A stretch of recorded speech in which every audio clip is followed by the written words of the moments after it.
Underdog Fantasy is the fastest-growing fantasy app and easiest place to play fantasy sports. Just jump on UnderdogFantasy.com or download the app, draft your team, and that's it.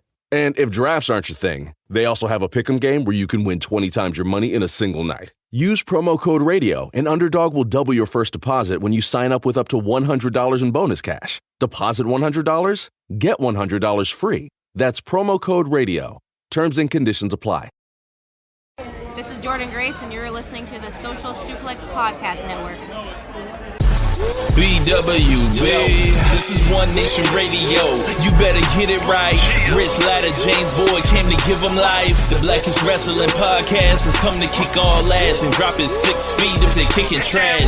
Word, let me welcome y'all to something different. And if you dig it, man, you should let some friends listen. We be getting it in, this on the regular, dude.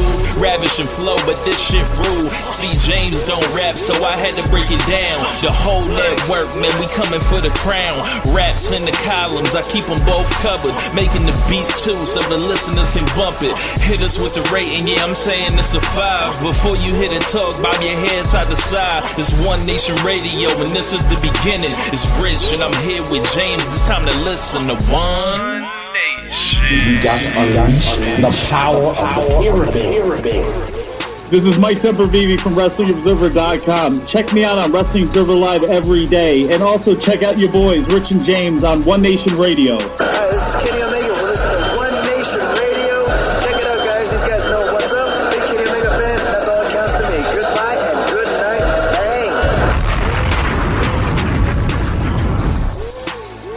Bang. Ladies and gentlemen, welcome to One Nation Radio. Awfully sad news this weekend before we get into WrestleMania news. Rich is a diehard, long-term Duke fan, and I am a long-term, diehard North Carolina Tar Heels fan. And what we witnessed was the end of Coach K forevermore. He has been officially packed up, and he had to get the fuck up out the Superdome. So, Rich, I would like to give you the floor to say whatever goodbyes you need to say. Eulogize Coach K, if you will, because I know I got my eulogy on deck. So, you go ahead and say what you got to say, and then you get the fuck out the way so I can go ahead and say what I need to say, because this is long overdue. You are owed this. I love Coach K. I was watching the last couple minutes head to head with the Ronda and Charlotte match, and luckily I was able to pay full attention to the game because Ronda and Charlotte were stinking to join out. Yeah, they were stinking it up. Sure was. So we had already seen the superior, women's match earlier in the night. So that is for sure. Yeah, but I was watching it, and I was thinking about, when I became a Duke fan, like in 2001, and just thinking about the long legacy he has, like the last 50 years of college basketball. He's arguably the most important figure in it. So this guy he's a legend. Built the program up from I know they were successful before 1980, but nothing like right. They were since or after that. The whole entire stratosphere, different stratosphere. Yeah. Right. I was always relieved when I heard Coach K wasn't on no Trump shit. That's a good thing to know. Yeah. He's just a legend, man. Just lots of Final Fours. I don't even know. I think he broke the record, if I'm not mistaken, this year, held by John Wooden. I think it was 13 Final Fours, 5 national titles. Lots of players in the league, lots of college moments, and lots of black hair for years and years and years, untested. Natural. Black hair on top. I love Coach K. When it was time to save the Olympic program, who they turned to? They turned to Coach K to get it right, and he actually commanded all the respect to everybody, and he's a guy that he took his losses in the tournament. Sometimes he's a very emotional guy.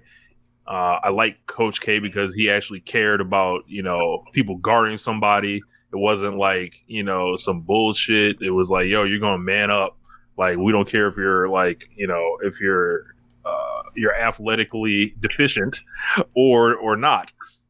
You're going to get your ass out there and guard. And, you know, and the brotherhood of Duke, like it's great marketing. It's like, you know, it's just everyone's kind of tied together somehow. And program's going to John Shire. I'm excited. I always was a big Shire fan. And, you know, it's going to be different without Coach K, of course, because it's like, who has the, like, he's the one guy in our program. We don't have, like, you know, a list of guys. Like, we have a coaching tree, but it's not in the way where dudes like were coming back and there were obvious successors. Like, Shire just kind of happened to be the guy that was here now. It could have been, you know, it could have been like Johnny Dawkins or something, but it just like didn't happen because Coach K stuck around forever. So it could have been Jeff Capel, stuff like that. So but it ended up going to Shire, and you know, I like the way that he built the programs over the years. Like, as far as like, you know, we used to lean on the seniors a lot, and then eventually the game came around to, you know, one and dones and stuff like that. And, you know, I kind of felt like less in love with college sports over that time, probably through, you know, my progression in life, as well as that switch, like where you didn't necessarily keep dudes around for those years. But yeah, I'll miss Coach K. Like, he was great, man. Beautiful. Very, very touching.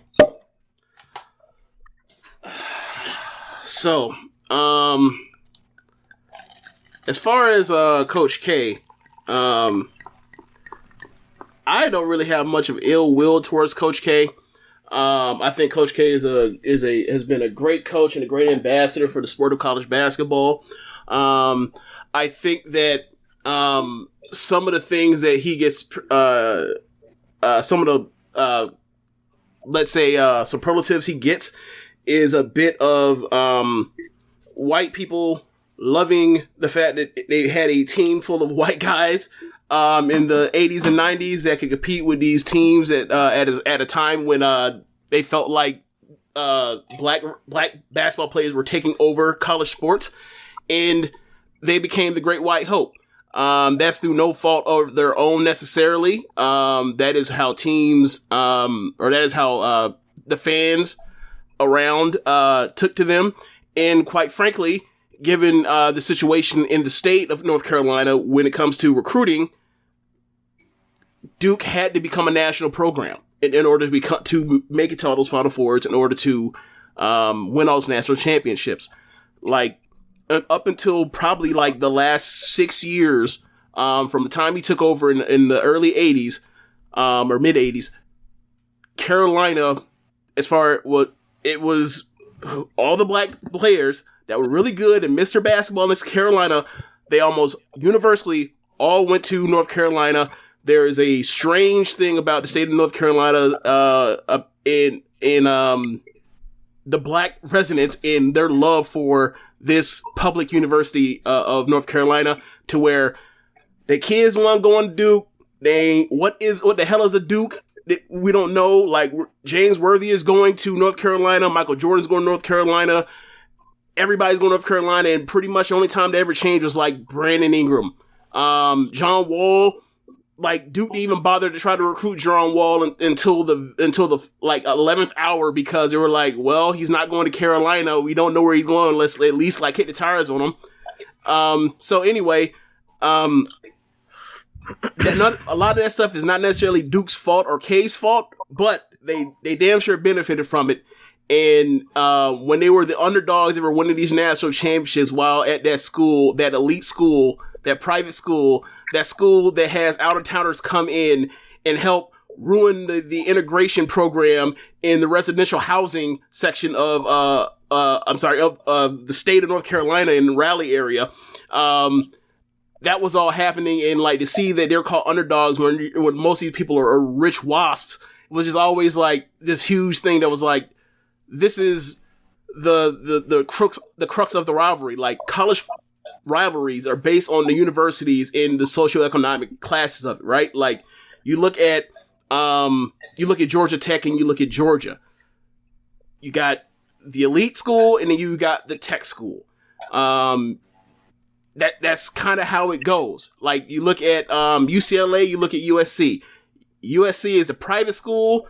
I'm sorry, UCLA is the public school, but it's in Westwood next to Hollywood in Beverly Hills. And then you look at USC and it is the private school, but it's right in the hood. So that always comes to play when it comes to Carolina being a liberal arts school and all that kind of or not liberal arts school, but a liberal public school. So like at play when you see all this stuff from the perspective of just watching Duke Carolina and then the perspective of the fans and those in the area in the triangle, it was always big time. And one thing you could always count on was like, no matter how good or bad those teams were every single year, seemingly, at some point in one of them two games, it was going to come down to the wire and they were going to give you an instant classic. And that's all you can hope for in a basketball rivalry. I wish Kay the best, but because of you and our other friend Kendrick and the shit y'all have talked, and when I just let the stuff slide because I'm kind of indifferent to Duke, I had to get you this time. I had to get you. So y'all was old. I had to ambush him. Sorry, Tonya. I just had to do this impromptu. Well, not impromptu. You see, I got props and everything, but still, shout out. Premeditated. Cheers to Kay and hopefully he has a wonderful afterlife. And yes. The last two, we got you. You got to hold that L forever. Forever. 2 L's. And James like, Todd Smith. Yeah. Like, and I've always told James this, like, I kind of just looked at Carolina kind of just a basketball rival. It wasn't something like where I hated Carolina because, like, the time I became a Duke fan, I fucking hated Maryland. Like, and then they ran like hoes from the rivalry into another conference. All right. So, like, the North Carolina Duke rivalry is always like, it's given us a lot of like great sports moments. I'll never forget being in that Wingstop when Austin Rivers, shot down Tyler Zeller, and then that one dude that was selling out to me all game, and I just cranked up on him for all time and let him have it. So, but yeah, man, Duke forever, Coach K forever. Like, yeah. And you know what? I'll never forget. Coach K night, his last night at Cameron Indoor Stadium, when we packed his ass up in front of 90 of his former players. And I also will not forget when Kayla Love sent him the fuck up out of here forever. So shout out to Kay. And let's get on with the show. Let's get on with the good times that we got from Saturday night. The good times continue to roll from Saturday night to tonight. WrestleMania 38. I'm going to say 37. WrestleMania 38. Night 1, a very good show. A very consistent show, bell to bell. You know what it is when it comes to WWE pay-per-views in the Peacock era with, the extra commercials and the random video packages at times. Let's just put that to the side. You know what it is when you sign up for that, and you damn well what you sign up for when you get to WrestleMania. The complaint is there. The complaint is valid, but bell to bell, I thought this was top to bottom, night 1. I can't remember the last time they had a show this consistently good. Maybe 2018 Evolution, maybe. Maybe there's something else I'm just forgetting about. But, I thought they had one match at start. It was like, just a gentleman's 3-star match. And then everything else after that was a good match, 3 stars here, a little bit better, 3.25 here, or 3.5 here. Becky and Bianca go have a great match, one of the best matches in WWE they're gonna have this year. And I thought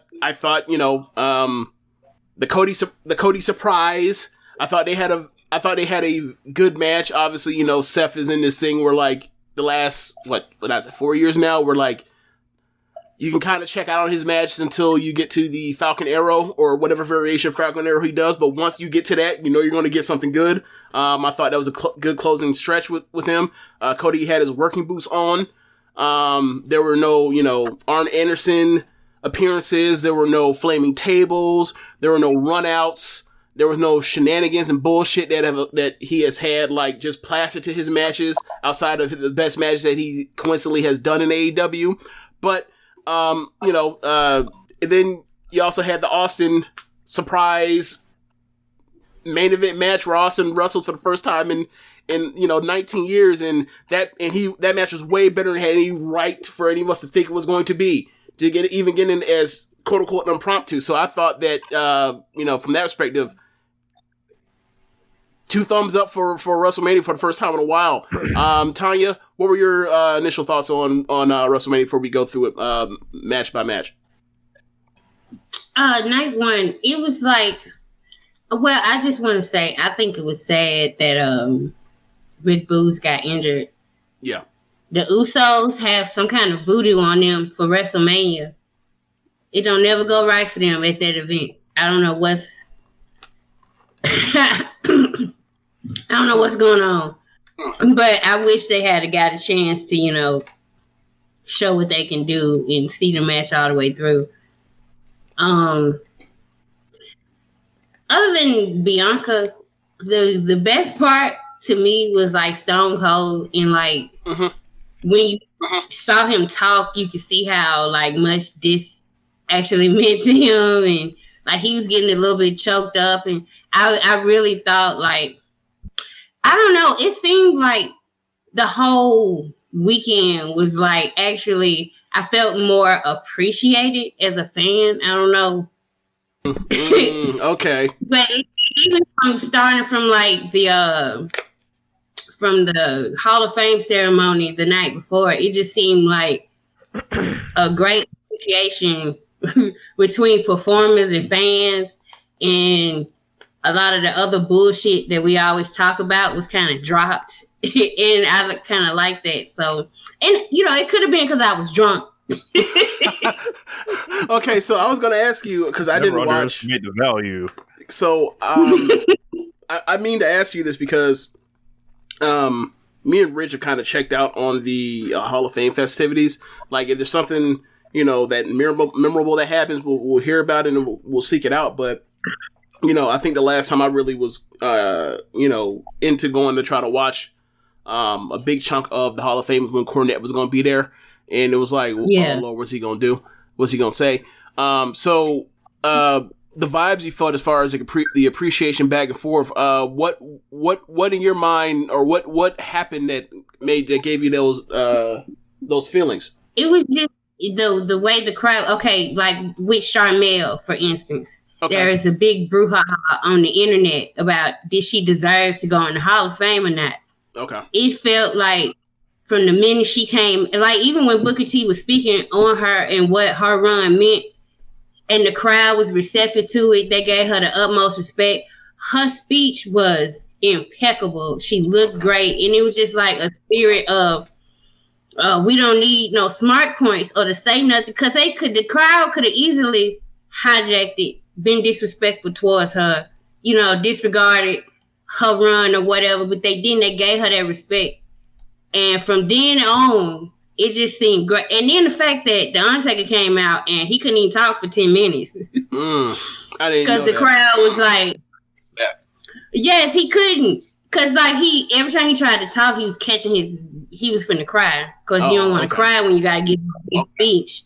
Because he talked for a long, even though it was intro, he talked for a long ass time, like 30 minutes, like, woo, child. Well, they said that man did like a TED talk or some shit. He had one of them headpieces where it was just like, like he was Tony Robbins or something like that. He's setting up for that next career. He's gonna be like a motivational speaker, because that's what the speech is. That Christian church circuit and get paid. Yes, but James, yes. It still was. Even though knowing him and his beliefs and whatever, for somebody like us, we can still watch it and appreciate it and laugh at it. You know what I'm saying? It was just a lot of that extra shit was just dropped, and you just appreciate. But goddamn, these people put their body on the line, do all this ridiculous shit just to entertain us, and it was just, to me, the whole weekend felt like, fuck all the rest. We'll argue about that on Monday. Let's just enjoy what the fuck they put in front of it. Okay. That's what's up. Rich, your thoughts on let's say night one. Well, general thoughts. I'll even start before that, because this is the first time like I haven't traveled to the city for WrestleMania since Dallas, ironically, the last time they were there. 2017 Orlando, we're there. Not going to WrestleMania, of course, but watching the indie shows around it. 2018 was New Orleans. We even went to New York. We got hoed with 2 years in Tampa due to the pandemic, so we didn't really have great, indie showings and stuff like that. So some of the stuff I watched before WrestleMania, like if you guys haven't seen FTR and the Briscoes, go out of your way to see this match. I often grill FTR over an open flame, right? Mm-hmm. And it's because I know they have that level of performance in them most times, but they don't show it, or there's like they're working like this weird gimmick and whatever. But like, go out of your way to see that match. One of the best matches of the year. Swerve and Blake Christian, one of the best opening matches of the year, I would say.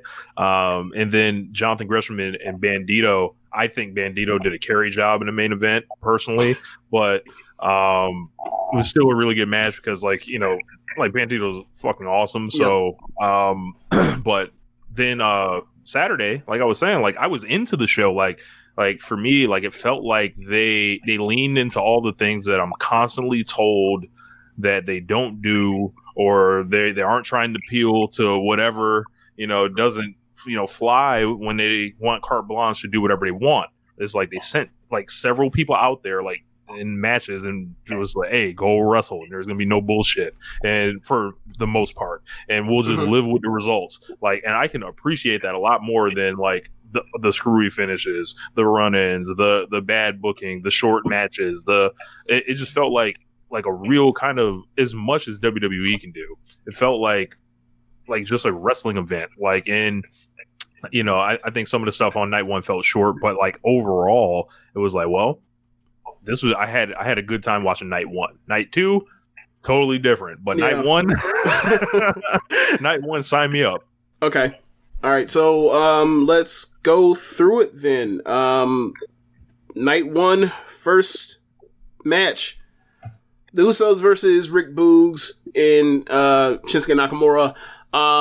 The match obviously was supposed to go longer, and I don't even know why it has a rating on there on Cage Match. Looking at it because it's weird because like, for example, like I don't think there's a rating on Nasco Tora versus Utami from I think that's from July last year when Nasco tore ACL in the middle of the match. People just like, we're not voting. I don't know if it's eligible. It went longer than this match did, but people still voted on this. And like, while watching it, I didn't realize what had happened to him. So I was like, just watching the match, was like, it's like a, gentleman's 3-star match or whatever else. Like, the Usos normally have better matches. I don't know what happened. And then to find out later, like, oh, well, they had to scramble to the finish and because Boogs, tore a quad. It was like, oh, damn, I didn't even see that. Now I feel bad.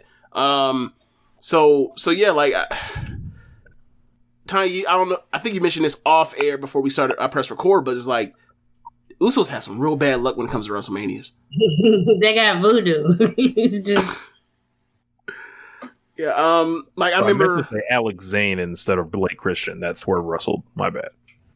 Okay, yeah, that's right. Because didn't he face Blake Christian at New Japan? New Japan. Yeah, the New Japan Tampa show. That match is excellent too. Yes, it was. Swerve's on the roll. So yeah, champs retain. What do y'all want to see the Usos do with these titles? Like, they've had them for a long ass time. Is what new blow would you like to see them mix it up with in the division?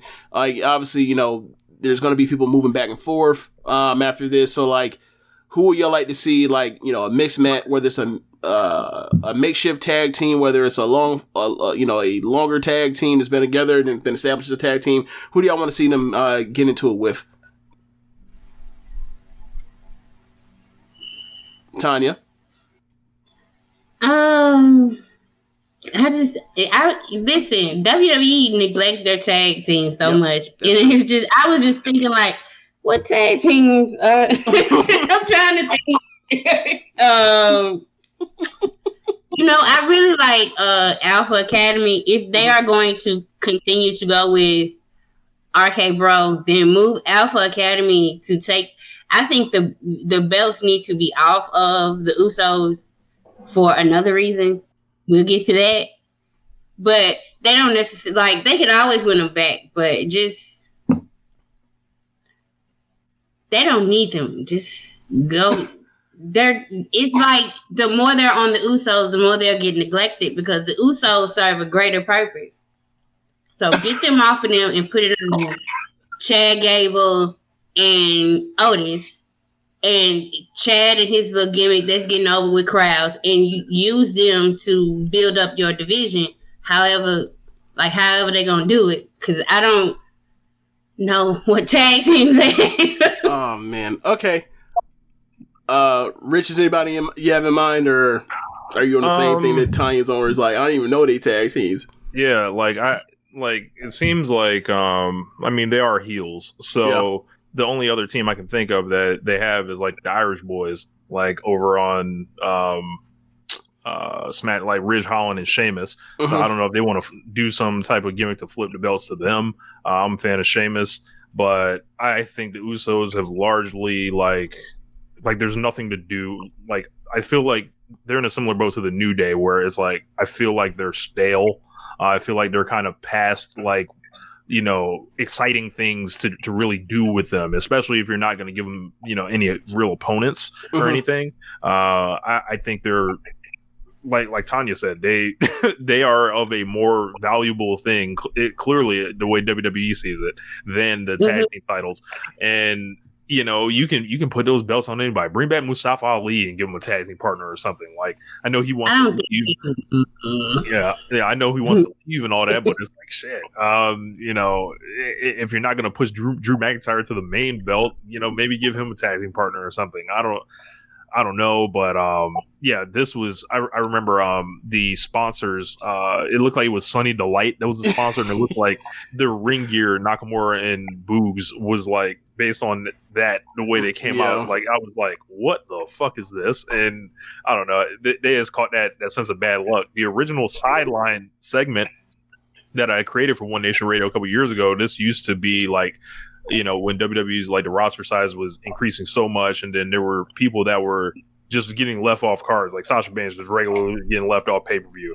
Like, I would go through and play the Usos old promo where they were talking about sideline, WrestleMania 27, sideline, 28, sideline, and then like all the way up to like 34 or something. They did that. So it like first, like that first part of the Usos career, you got them being sidelined. They can't even get booked for WrestleMania. That was their biggest challenge. And then when they do get booked for WrestleMania, it's like some 5-minute match or something. Someone gets injured, something bad happens. They need a career-defining match at WrestleMania, I would say.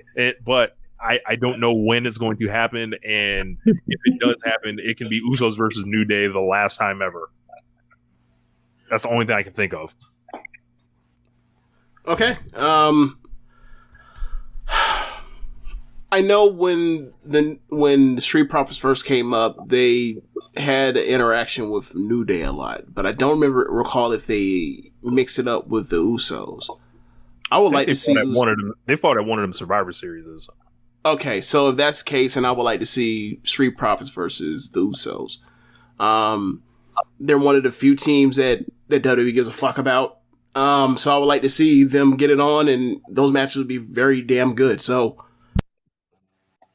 that's the suggestion I would have for it. But moving on, we can get to the next match, and then after this, we can get clear sailing into the good matches.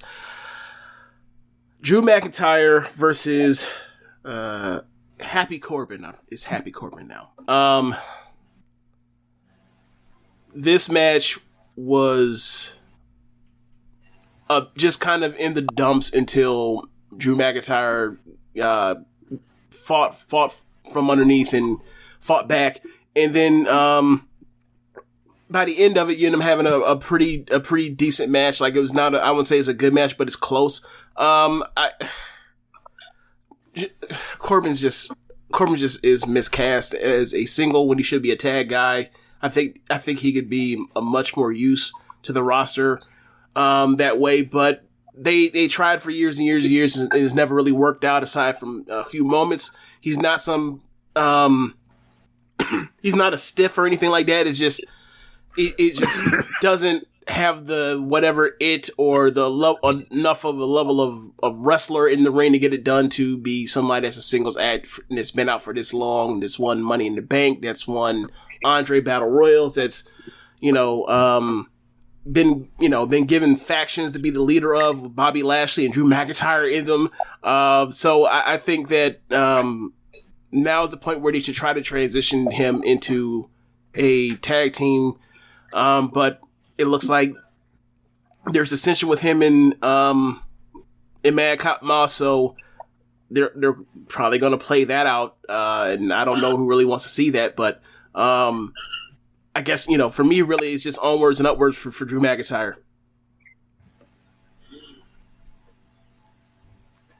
Tonya, I saw you send something interesting out that I'm struggling to understand. Well, maybe because I'm not a week-to-week viewer about Drew McIntyre. I think you had mentioned like his presentation now you felt like was similar to Roman's old presentation.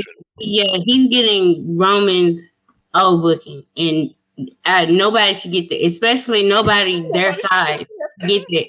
No, but nobody like Drew McIntyre. Like the crowd likes him. He should not be working under nobody but like maybe Brock. If he fought Roman, he shouldn't be working under Roman. That's a big boy. Like you have him kick out and do all this. Just let him go out there and he can do all these great things. Let him do that. Like I was saying about Ricochet. You don't have to figure Ricochet out. Just let him go out there and be Ricochet. And wow, the crowd cheering. Like it's some things they make it harder than it has to be. Drew McIntyre. They're trying to look for sympathy where we don't need to feel sorry for him. It's a big man with a sword, like and he can wrestle and he's attractive. It's like you don't have to do this. WWE has those boxes, those famous boxes. And when you can't fit in that box, they are confused and bewildered, baby. And that's what I see with Drew. Somebody had to get Roman's old booking. Lord, I'm so sorry that it's Drew. He doing the best he can with it, and there's not a built-in resentment. So it's working a little better than it was with Roman. But you still bored. Okay. Yeah, I feel bad for Drew because like I think he's so talented. He's way more talented than being in the same position as Billy Jack Haynes at WrestleMania 3. Going on second, and like I don't know, I don't know what he did to deserve this. As Tonya mentioned, like of course he worked incredibly hard to like drag this guy into like something into respectability, I'll say, and hopefully Drew gets kind of like I thought that was another good point you made, Tonya. Like the way they have him wrestle sometimes, he has kind of a little bit of Scott Hall syndrome, like to where like he's way big, but like he wrestles in a way where it's like sometimes you don't think he's that big, like but I like when especially like last year when they had McIntyre and Sheamus just beating on each other. If you're in there with another big dude, like it needs to be bomb throwing going on, not like just not the 80s Hogan shtick. Yeah. So yeah. Hopefully Drew gets to rise back up the card a little bit. And we'll get to the 80s Hogan shtick in like night 2 because they was like, what the hell? I think Drew will though. I think they had their agenda with what they wanted to do with Roman, and they put as usual they put everybody else on ice, and it's just him being on ice. Yeah. So he at least got on the card. That's more than some champions can say. So. Oh, I'm gonna be nauseatingly positive, huh? Okay, let's get it done. All right, so this is where the show picks up and like more or less goes for the rest of the show. Rey and Dominic Mysterio versus The Miz and Logan Paul. There's been a lot of shit that Dominic Mysterio has gotten from all over the interwebs. It has even came from Rich Latta as well. Well, I watched this match. I saw the beginning, and I saw his shine at the beginning of this match, and I was like, "Hey, man, this don't look like no shitty wrestler to me." Obviously, a lot of people have concerns, or not concerns, but what exactly are they doing with him? Like, why are they trying to model him so much as his dad when his dad is the GOAT? That's not necessarily replicable at that size. But for what he did in that match, he looked at place. It reminded me a lot of his first few matches with Seth, where he looked like he was good. Later on in the match, obviously the Hills get the heat back. Big heat spot from Logan Paul. He looked fantastic. In shape, tall, looked athletic, looked like he had command of and knew what he was doing most of the night. He, quite frankly, looked better than Miz for much of the match. And then they built the heat on him, and Miz both built the heat on Dominic, which led to the hot tag for Ray. Ray went wild. Ray, we'll all be dead before Ray is ever washed. At this point, he's literally the 10th wonder of the world in wrestling kayfabe. He's still awesome. He was great. They cut them off, and then by the end, there's a malfunction at the junction, but ultimately, the Hills end up getting the better of Ray. They cut off. I think they shut down Dominic, and ultimately that led to Ray's demise. Ray ends up getting pinned. At the end of the night, you end up with Miz raising up Logan Paul's hand. He's looking around. He makes a face, and he gives a skull crusher finale to Logan Paul. Logan Paul, from what I have heard, gets booed no matter what he does. They have tried to portray him as a person that is second-guessing the things that Miz has him do, but the crowd still boos him. He's from Ohio. He tried to get the babyface. I'm the local here. He still got shat on. And then Miz gave him that skull crush finale to turn, to get more heat. And that wasn't the heat. That was a pop. And Miz is now in that situation where it's I've seen Hills in these situations, and you can handle it two ways. Either you can refocus, or you can relish it and run with it and get yourself over in spite of what your booker is trying to get you to do. Nudge, triple fucking H. So, they're off to the races with a Logan Paul and Miz match, but this match was very fun. I ended up giving this match 3.5 stars. Very good match. Tonya, what do you think? I just think Dominic's young. People want to rush him. Let him give him some time with his daddy. I'm just waiting for him to, turn on him and do the little Eddie shimmy. It's coming. But, let him, give him some time. People want to rush stuff, and then when you rush it and it's not good, you be mad. Let him cook, let him marinate. They got a little bit longer for this, story that they telling to come out. Of course, people I don't know why, wrestling, one of the most problematic things, the people that run wrestling are problematic. But then when you get somebody that come in that's problematic, like Logan Paul, everybody's oh no, what are we to do? Just watch it like you watch all the other problematic. Yeah. You watching WWE, come off the high horse. He did a good job. It was, I kind of knew that the Miz wasn't going to take to that, and that they've been setting it up for a while. The Miz been going a while with these Paul brothers, and I always thought it was going to lead to a match with them one day. So this is just the next step. I hope they build something with Ray and Dominic losing.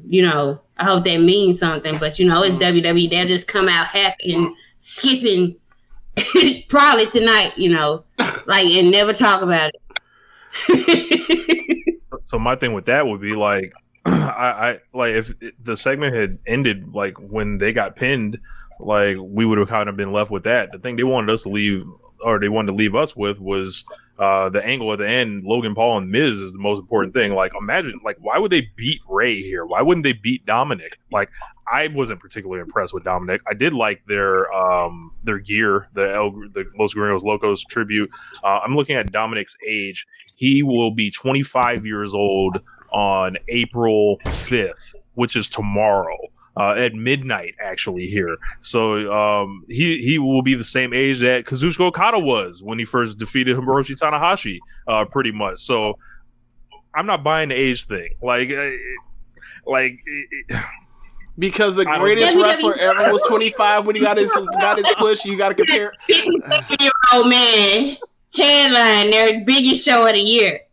Yeah, man. Look, he feels like charity still to me, and something's going on. Rich, he's doing tornadoes and arm drag head scissors. We can't be out here talking about his charity. I understand you dug in, but come on now. I understand. But he was out here doing Rich Lotta's pro wrestling last night, and you acting like you blind now. Yeah, I don't see it. Okay. But I like Logan Paul. I was rooting for Logan Paul to do well. I was saying in one of the group chats, like, he came to prominence during a time where I missed all that, like why people don't like him and all that, or his brother. I know his brother does like some other stuff that people don't like, but as far as Logan Paul, I don't have a problem with a guy, like, want him to succeed, and he's paid, and whatever he gets in, it looks like he dedicates himself to it. So I was a lot more impressed with him. And who? Don't say it. Don't even say Mysterio. it. Oh, okay. I thought you would say Bad Bunny, because people. No. You was to slander Bad Bunny, and you need to stop. That is the most natural baby face I've seen in the past 10 years. Stop it. If it takes, I think the deal with I saw some posts like WWE put out, like, who's more impressive out of both of them, and I'm like, man, that's hard, man. Like, I've been like around like wrestling rings, and it's just like not like I've stood in a ring before, like been up on the apron. It's like it's awkward being in there, man. Then like just the way you got to move around, and then like you come out here under all those bright lights, and you can only practice so much, but you got to get in there and do it. And for them to both come off as well as they did, like, that's a credit to them. Mm-hmm. Yeah. I'm going to say it. The way these matches were built and the things they did in these matches, if you have an athletic person, you can drill someone to do this stuff, right? Like, and this goes back to even like the D'Angelo Williams thing at TNA a couple years back, right? Where it's like, if you have people that are athletically gifted, you can coach them through a match. The thing is, like, with WWE is, like, with their actual wrestlers that are full time and are there at every single show, they say don't do all that party fun stuff that, like, the celebrities get to do to make, like, they can stand out and, like, they can actually do this, this is awesome, and, or even, like, if you're, a returner person, you still got a chance. Like, they say, nah, you need to go out here and learn how to grind out these mat holds or whatever. So it's like, this is, like, the fundamental, or not the fundamental, but, like, this is one of the key differences between, like, AEW and WWE is, like, whatever style you do that got you over wherever you were, you can do that over at AEW. And WWE, they still have this thing, especially with pace. Pace is number one thing, but they still have this mentality that was like, it doesn't matter what you did before, it doesn't matter how long you wrestled, we need to plug you into our machine to do what we need you to do, regardless of whatever. And, like, sometimes I feel like, or a lot of times I feel like, that is against better judgment. And we end up with, some of these matches being, like, poorly paced or whatever else. And it's like, okay, you could have solved this with letting someone just basically do their thing, tell them to go out there and do what they need to do, that whatever you need the producer to do, to tell them to do, and then, like, figure it out in their own way by going through those bullet points or whatever else. But, like, it's so, at times it could be so just, it feels like to me like it's like we almost need to show you how to wrestle, and it's like, well, then y'all hire me because how to work. Yeah, it's like, didn't you hire us or hire some of these people because you already saw what they did somewhere and you were, like, intrigued, or just like, nah, we just picking up bodies off the street to plug in it or whatever. And, like, that's fine, but then you sometimes end up in a situation where it's like, why are the celebrities better wrestlers than fuck having better wrestling matches than the fucking wrestlers? You know? So whatever. It's just this thing that I've noticed at times where it's kind of like, ever since like about Ronda, celebrities don't miss no more. And it makes you wonder, like, obviously for a celebrity, you should have more focus on making sure that like everything goes off smooth, but it's like, shouldn't all the like the trains leave the station at the same time for every single match we do here? So yeah, that's the thing. I'm just have concerns about sometimes when it comes to WWE. Like, great match, whatever else, but it's like, all right, now like let's make sure AJ and Edge don't lay on the mat for like most of the last half of the match, right? Look, hold on, we go. Listen. Edge been doing that, but we can get to that when we get. Yeah. Oh yeah. See. All right. So look, okay. The pack is coming out for Mr. Edge boy. So next match after that, you get the best match of the entire 2-day event: Becky Lynch versus Bianca Belair, Raw Women's Title match. This match at first started rough, and then it kept going, and Bianca and Bayley kept pulling out, especially Becky pulling out like these Joshi moves that, like, you know, I was like, wait a second, this is some shit out of All Japan Women's from the 90s. Oh shit. She just pulled out like this Io Shirai move from like 2013 that like Io don't do no more. Like, what? Like, when she hit, like, basically, like, the Molly Go-Round deal, I was like, okay. When she ended up doing the Momorachi Hurricanrana pin thing, I was like, okay. And then Bianca tying that in with Bianca stuff, where Bianca could just do anything, cause she's so gifted. And, like, Bianca is someone that I thought could be special, but, like, as you're watching these WrestleMania matches, you're just like, she could do this every year. This could be her thing. Just come out and just 4.5 here, 4 stars here, every single year. Like, at this point, like, shit, look, people were talking about, like, people say this all the time. Who's going to beat Roman? Who should take the belts off Roman? I'm here to say right now, Bianca should take the belts off Roman at this point. Fuck it. Why not? The way she's doing it, why not? We got a better big match performer right now in WWE. When the chips are down, when we need to go get 40, do we have anybody on the main roster that's doing it better than Bianca right now with the right opponent? I've been saying this for like at least a year now. So, but nobody listen to me. Yeah. Moral of the story: Bianca's great. Becky had her working shoes on. After the first initial start of some roughness, it just kept getting better and better and better until ultimately Bianca reverses out of something, ends up getting the KOD and puts away Becky.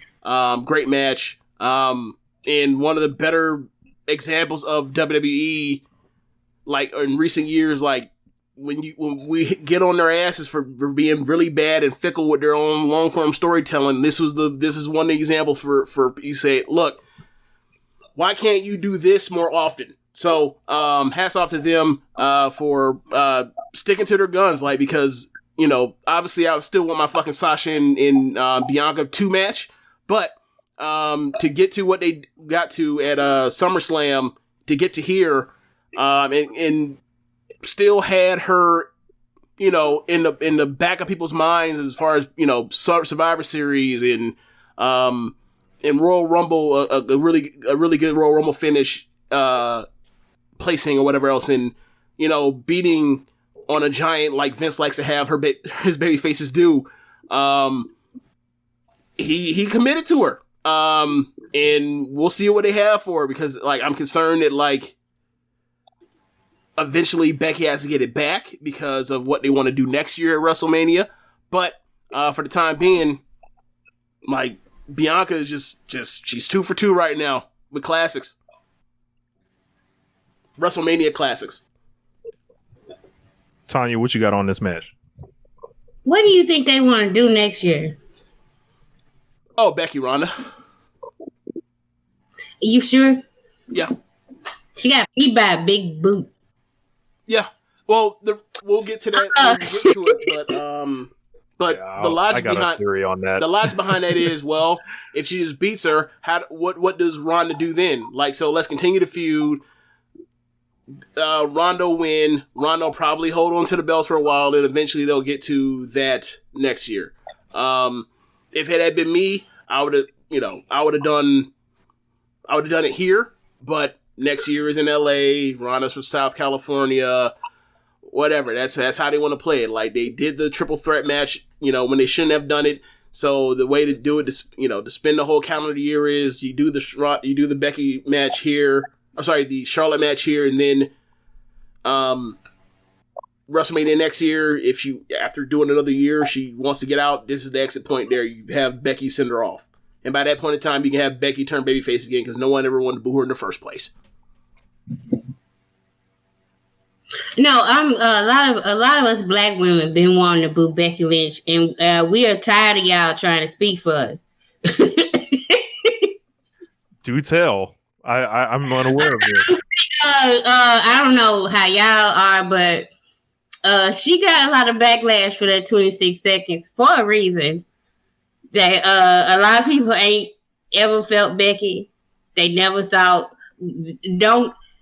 I don't want to get into the man gimmick and how some women don't like how she had to take all the femininity out of herself, essentially, to get this big, huge push by the company. A lot of people weren't going for that. We like the lipstick and all that. We like the Sasha Banks and the Bianca Belairs that they're just them. They didn't have see that with Becky. A lot of us see all these things as her putting on an act. So she was being a good girl. She's putting on an act. She's giving them what they want to see from a champion. And that's not, it's a lot of people don't see, like, y'all mean, oh, she's authentic. We don't see that as that. She is not authentic. She is putting on this act to be in that position. That's the same. But now when she went to Big Time Bex, you see how the way she dressing, the way she carrying herself, the way she acting. It's because she is chasing being that champion. She is chasing that adulation. A lot of people never wanted to give that to her anyway.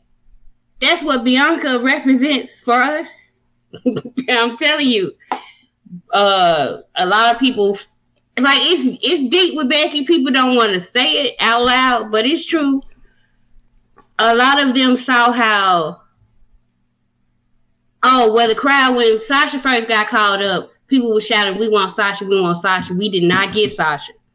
So when the crowd on Becky's side, now all of a sudden, we can get Becky, though. And it's been a lot of resentment from that for a while. So Bianca beating Becky, for a lot of women's wrestling fans, that was a siren. It would have been hell on social media had Becky beat her. I'm telling you. Okay, so I have a question, right? I always associated the Sasha thing with Charlotte personally, but it's both of them. But you're right. It's mostly Charlotte. It's mostly Charlotte. Thank you. It's mostly Charlotte, but Becky too. Like, so I have a question, right? So from your perspective, watching the Becky stuff, the Becky and Bianca build throughout, like, let's say from this year to this weekend, did you feel like she was trying to big league Bianca, or do you feel like she was actually trying to get her over? I think she was trying to get her over, but you see, the people who write the show white, right? And yeah, another thing they don't understand is they irritated. They kept doing and going and her hair coming at Bianca for her hair. Yep. Oh baby, There's a lot of black women that, like I follow a lot of black female wrestling fans. So understand, everybody who's watching this. This is not me talking right now.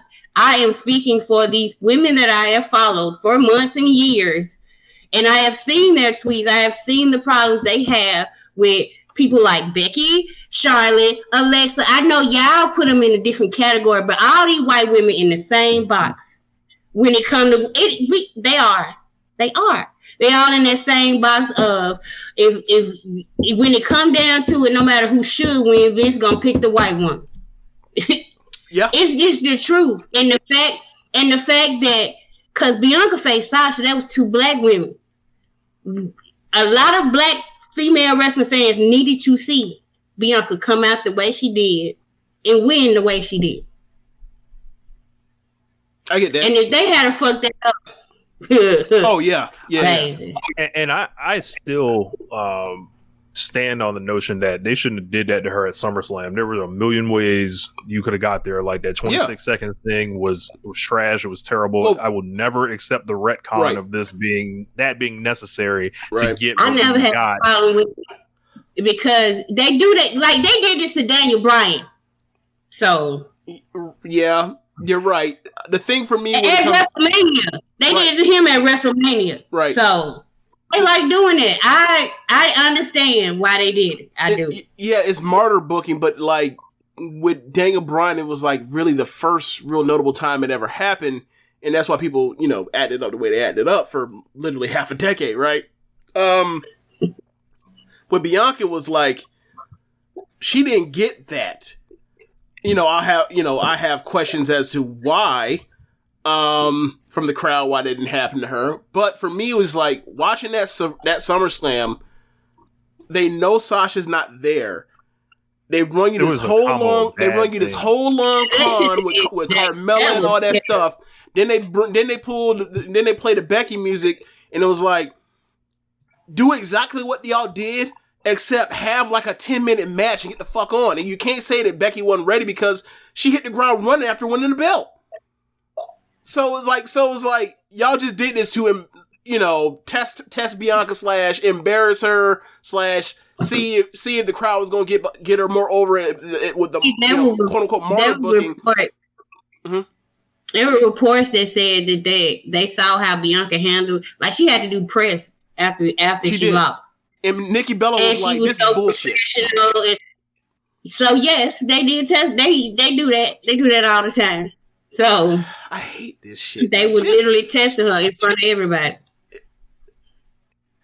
Man, yeah, I don't know. It's such a mind fuck when you deal with this. Like, and obviously, that's the history of this company. Was like, why does everybody have to go through all this bullshit? Like, this is fucking hazing. Can we just have people be fucking adults and that are going to do their job and work hard, and then you slot them to do X, Y, and Z in your TV show, and then they do X, Y, and Z, and if they do it well, you say, you did a good job, thank you, instead of fucking with people. Like, they do this shit for years. Hey, Roman, we promised you and told your family that you were going to win the belt. Hey, how about this? We'll have your friend cash in on you, but you'll get it back. Oh, when it's time for you to get it back, hey, Roman, how about this? We're going to have Brock Lesnar, former UFC World Heavyweight Champion, hit you with a shoot fucking elbow in the head, and then you're going to fight through it, and then at the end of it, they're going to have Brock pick you up and lift you up after busting your fucking head open to the white meat and beat you with his fake fucking wrestling move when it was supposed to be your night again. Stop fucking with people. This is the shit that pisses me off because it's like, I'm here. I'm mostly here for the storylines, but after that, or for the storylines to make sense and the wrestling to be good. After that, I'm here for the wrestlers. So when the management and the bookers and the producers do all these fucking games and I hear about them, it's like, what are we doing? What are we doing? For who? For what? Yeah, I think some of this storyline was like kind of reverse engineered, and they kind of like told us a lot. Like I obviously had problems with Becky Lynch cutting promos about things that never happened. Right. In the storyline, like I think Becky's performance like was a lesser version of herself. Like I felt like she kind of lost her fastball, like in the lead up with the promos and just how she's been. She had her line all the time. Yeah, like how she's been the last couple months. But like they came to this match and it was like, like at first, like I thought they were they were wrestling at a pace where it felt like the match was going to end in under 10 minutes, like when it started. And I thought there was going to be like some type of screwiness. Of course, like I had heard the deal about Bianca cutting Becky's hair Monday, and I was like, oh no. And I had gone into the dark room of thinking like, well, we know what they want to do next year. They'll fuck around and have Becky win and then lose that bitch like shortly after to Bianca, and then like the one show they watch a year, have Becky and Ronda be winners.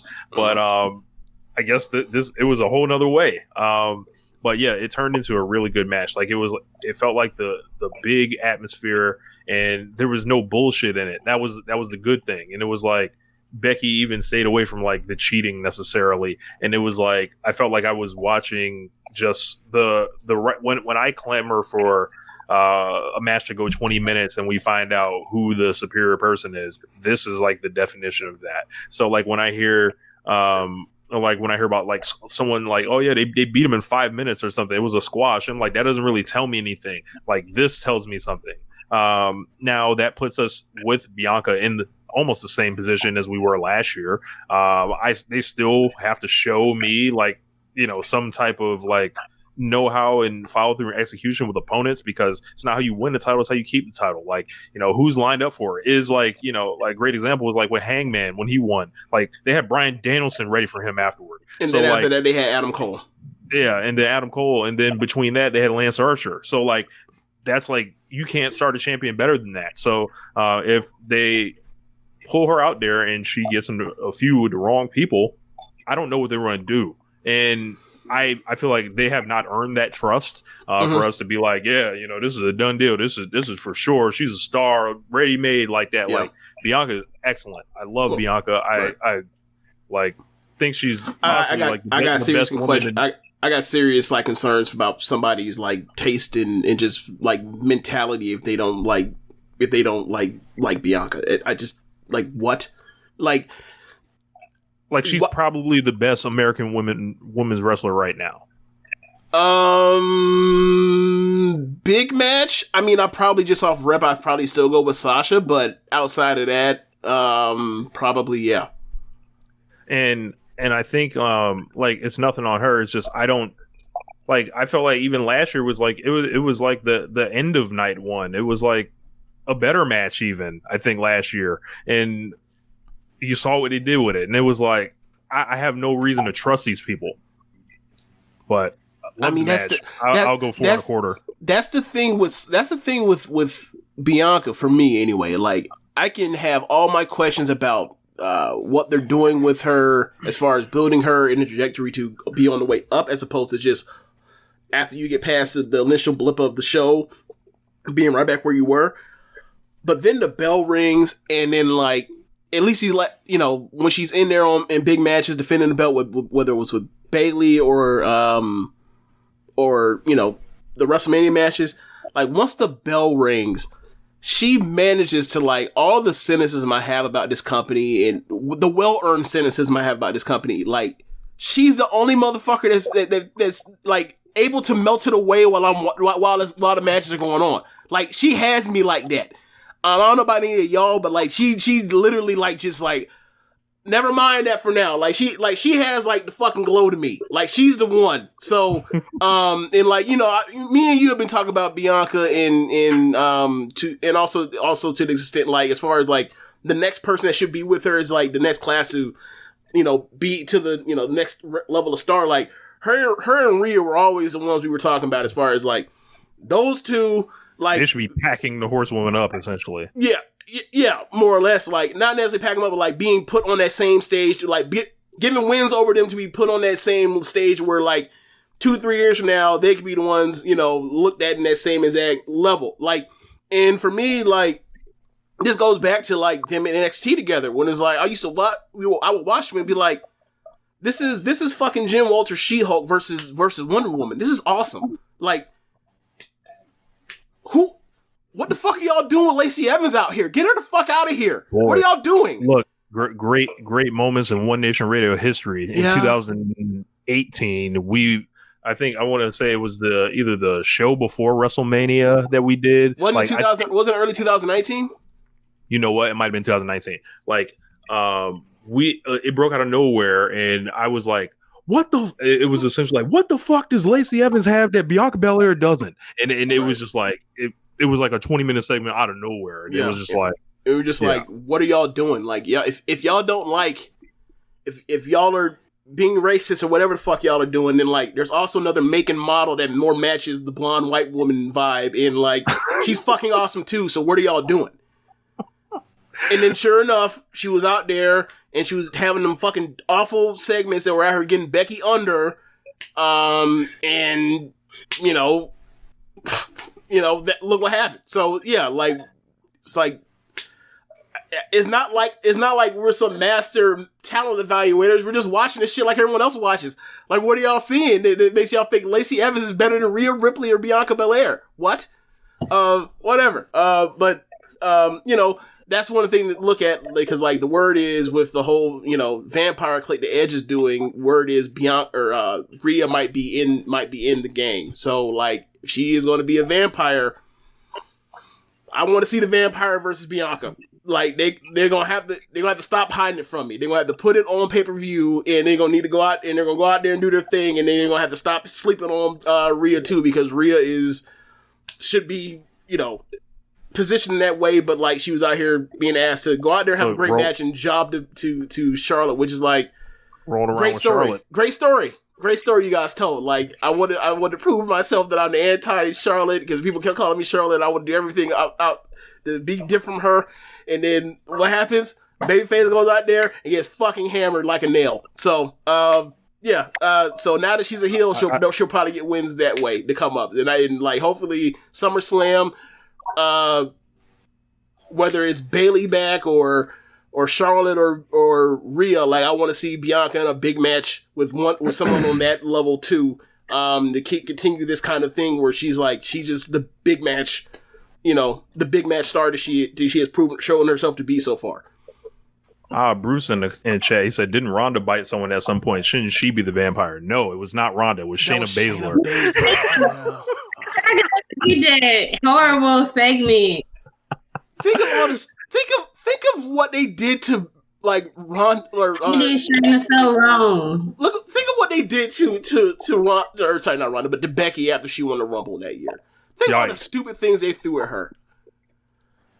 Oh man. Yeah, you already know what it's time for. Up next, so get your tape decks ready, like Lloyd Banks about to say. So. Next match, you have Seth Rollins coming out looking like he skinned a Cookie Monster. He comes down to the ring, and he says, "Don't keep me waiting." They stall it out for forever. They let out the pyro, which like should have let you know that it was gonna be Cody, because if nothing else is gonna let off that pyro. And then they let down the lights. Some people thought after Undertaker said that, never say never, that it might be he might backdoor his way into another check. But that turned out not to be the case. The sound comes off and he said, there's more than one royal family in wrestling. The crowd goes banana, and Cody comes out dressed head to toe with his AEW music, his AEW bleach blonde hair, his AEW the Slave Master fit. Yeah. And he may as well have just came from doing a job to Sammy Guevara. He comes out, the crowd is just in love with him. Seth smiles because it's like, this fucking geek, that was a mid-card. That was a mid-card trying to fight me. Okay, I don't give a damn. They start the match, and they had a very good match. How good was it? I'm not quite sure. I think there are wild fluctuations between people's opinions of this match. Like I said about Seth Rollins matches over the last few years now, probably since like 2018, nothing really matters until he does the whatever variation of Falcon Arrow he's going to do, and then it's on. So a lot of that feels like it's just, stat padding. But to be fair, you said about a lot of wrestlers, like, what really happens in an Okada match till the dropkick happens, right? Obviously he's not fucking Okada, but it's the same kind of thought process.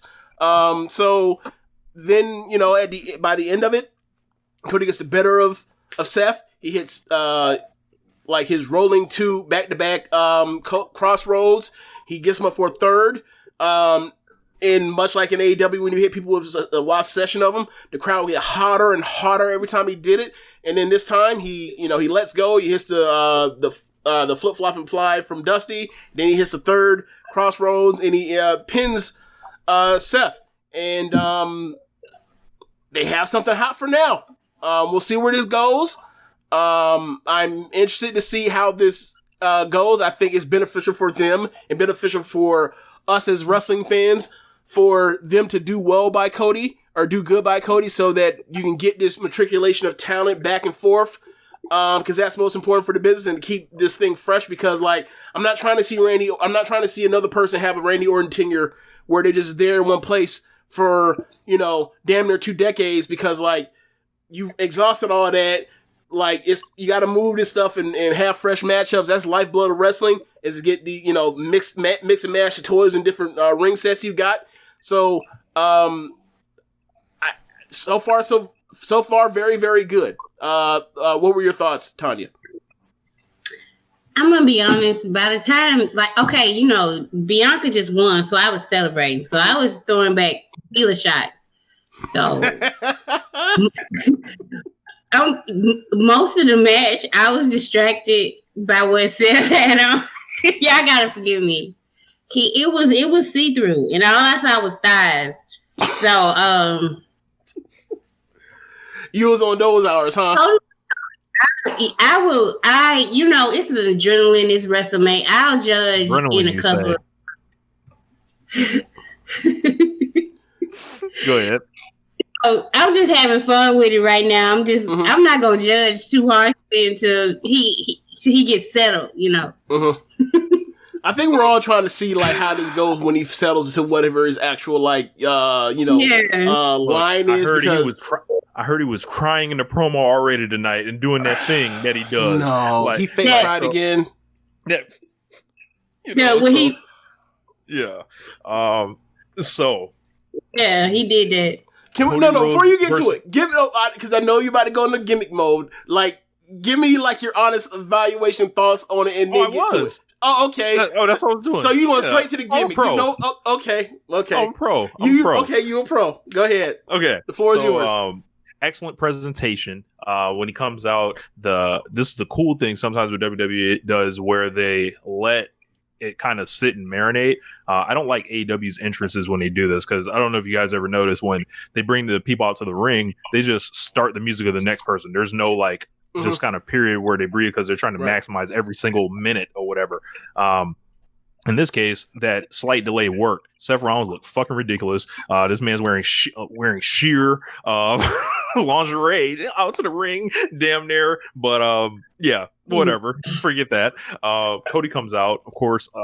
Tons of pyro from the front to the back of the ramp, then up the side. Straight AEW presentation, as you mentioned.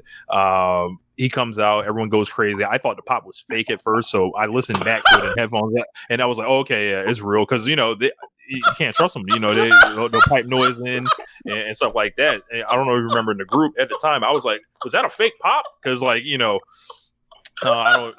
can't trust these people. But you saw people jumping up and down in that fucking crowd. You thought it was a fake pop, Rich. Come on now, this is how you want to go out on this? Bro, I can't trust these people. Man. They have no these people are the type of people to sell 65,000 tickets and then lie about it anyway. This is who we're dealing with. That's true.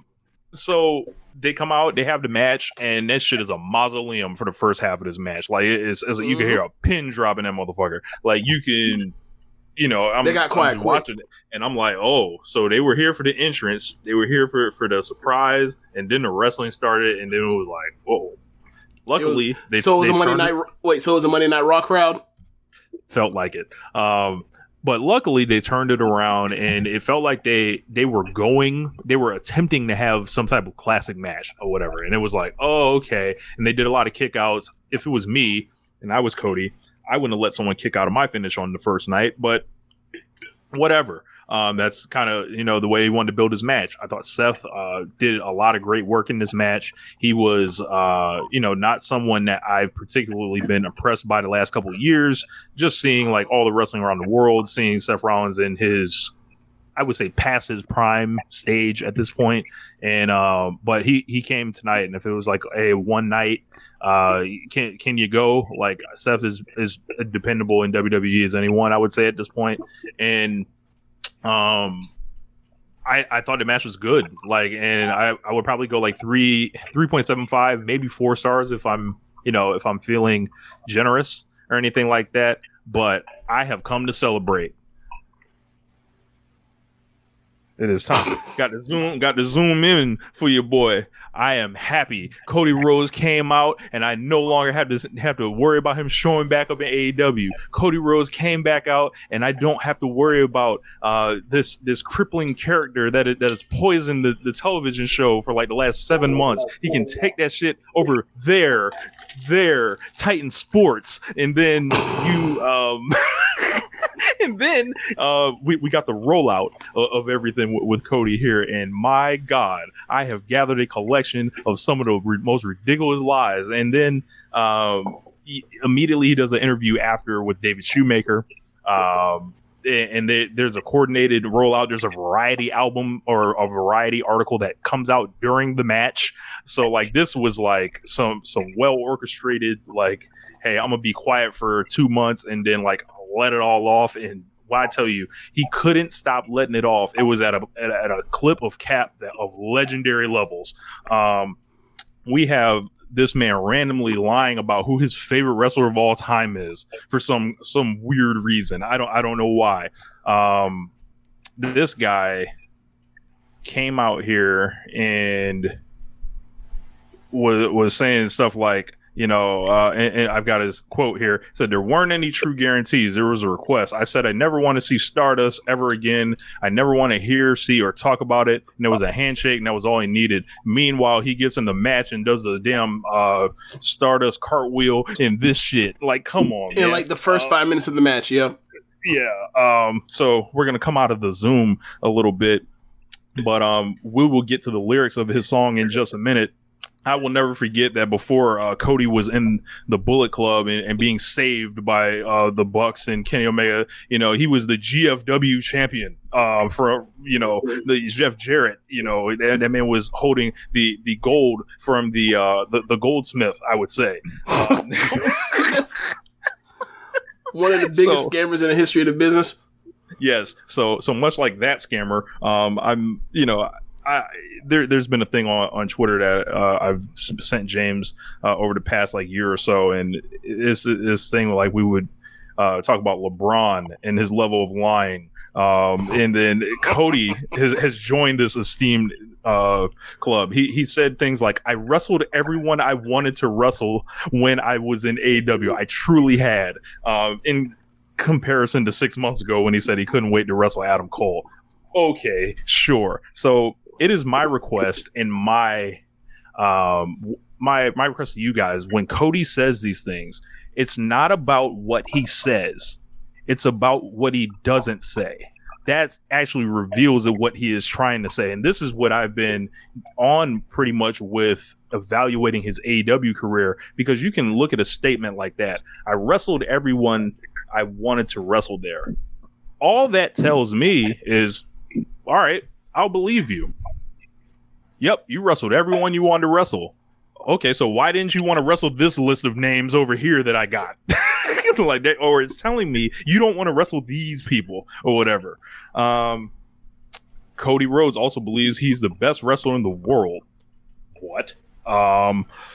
So Cody Rhodes also told Denise Salcedo that 95% of his conversation with Vince McMahon was about his daughter. It's not about the money because everyone in wrestling pays good now. And then the other side of the mouth, he says WWE gave him a bus. What?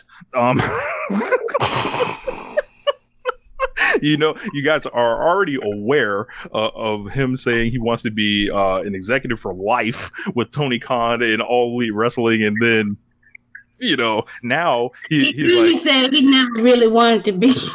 Now he never wanted to be, you know, an executive. Never wants to do it again. He wants to be a champion and all this stuff. And it's like nigga, like you were the one that wanted this. You came up with this gimmick, and we'll say gimmick because that's exactly what it was. And I've gone through this in so many of my group chats of you not challenging for the championship, right?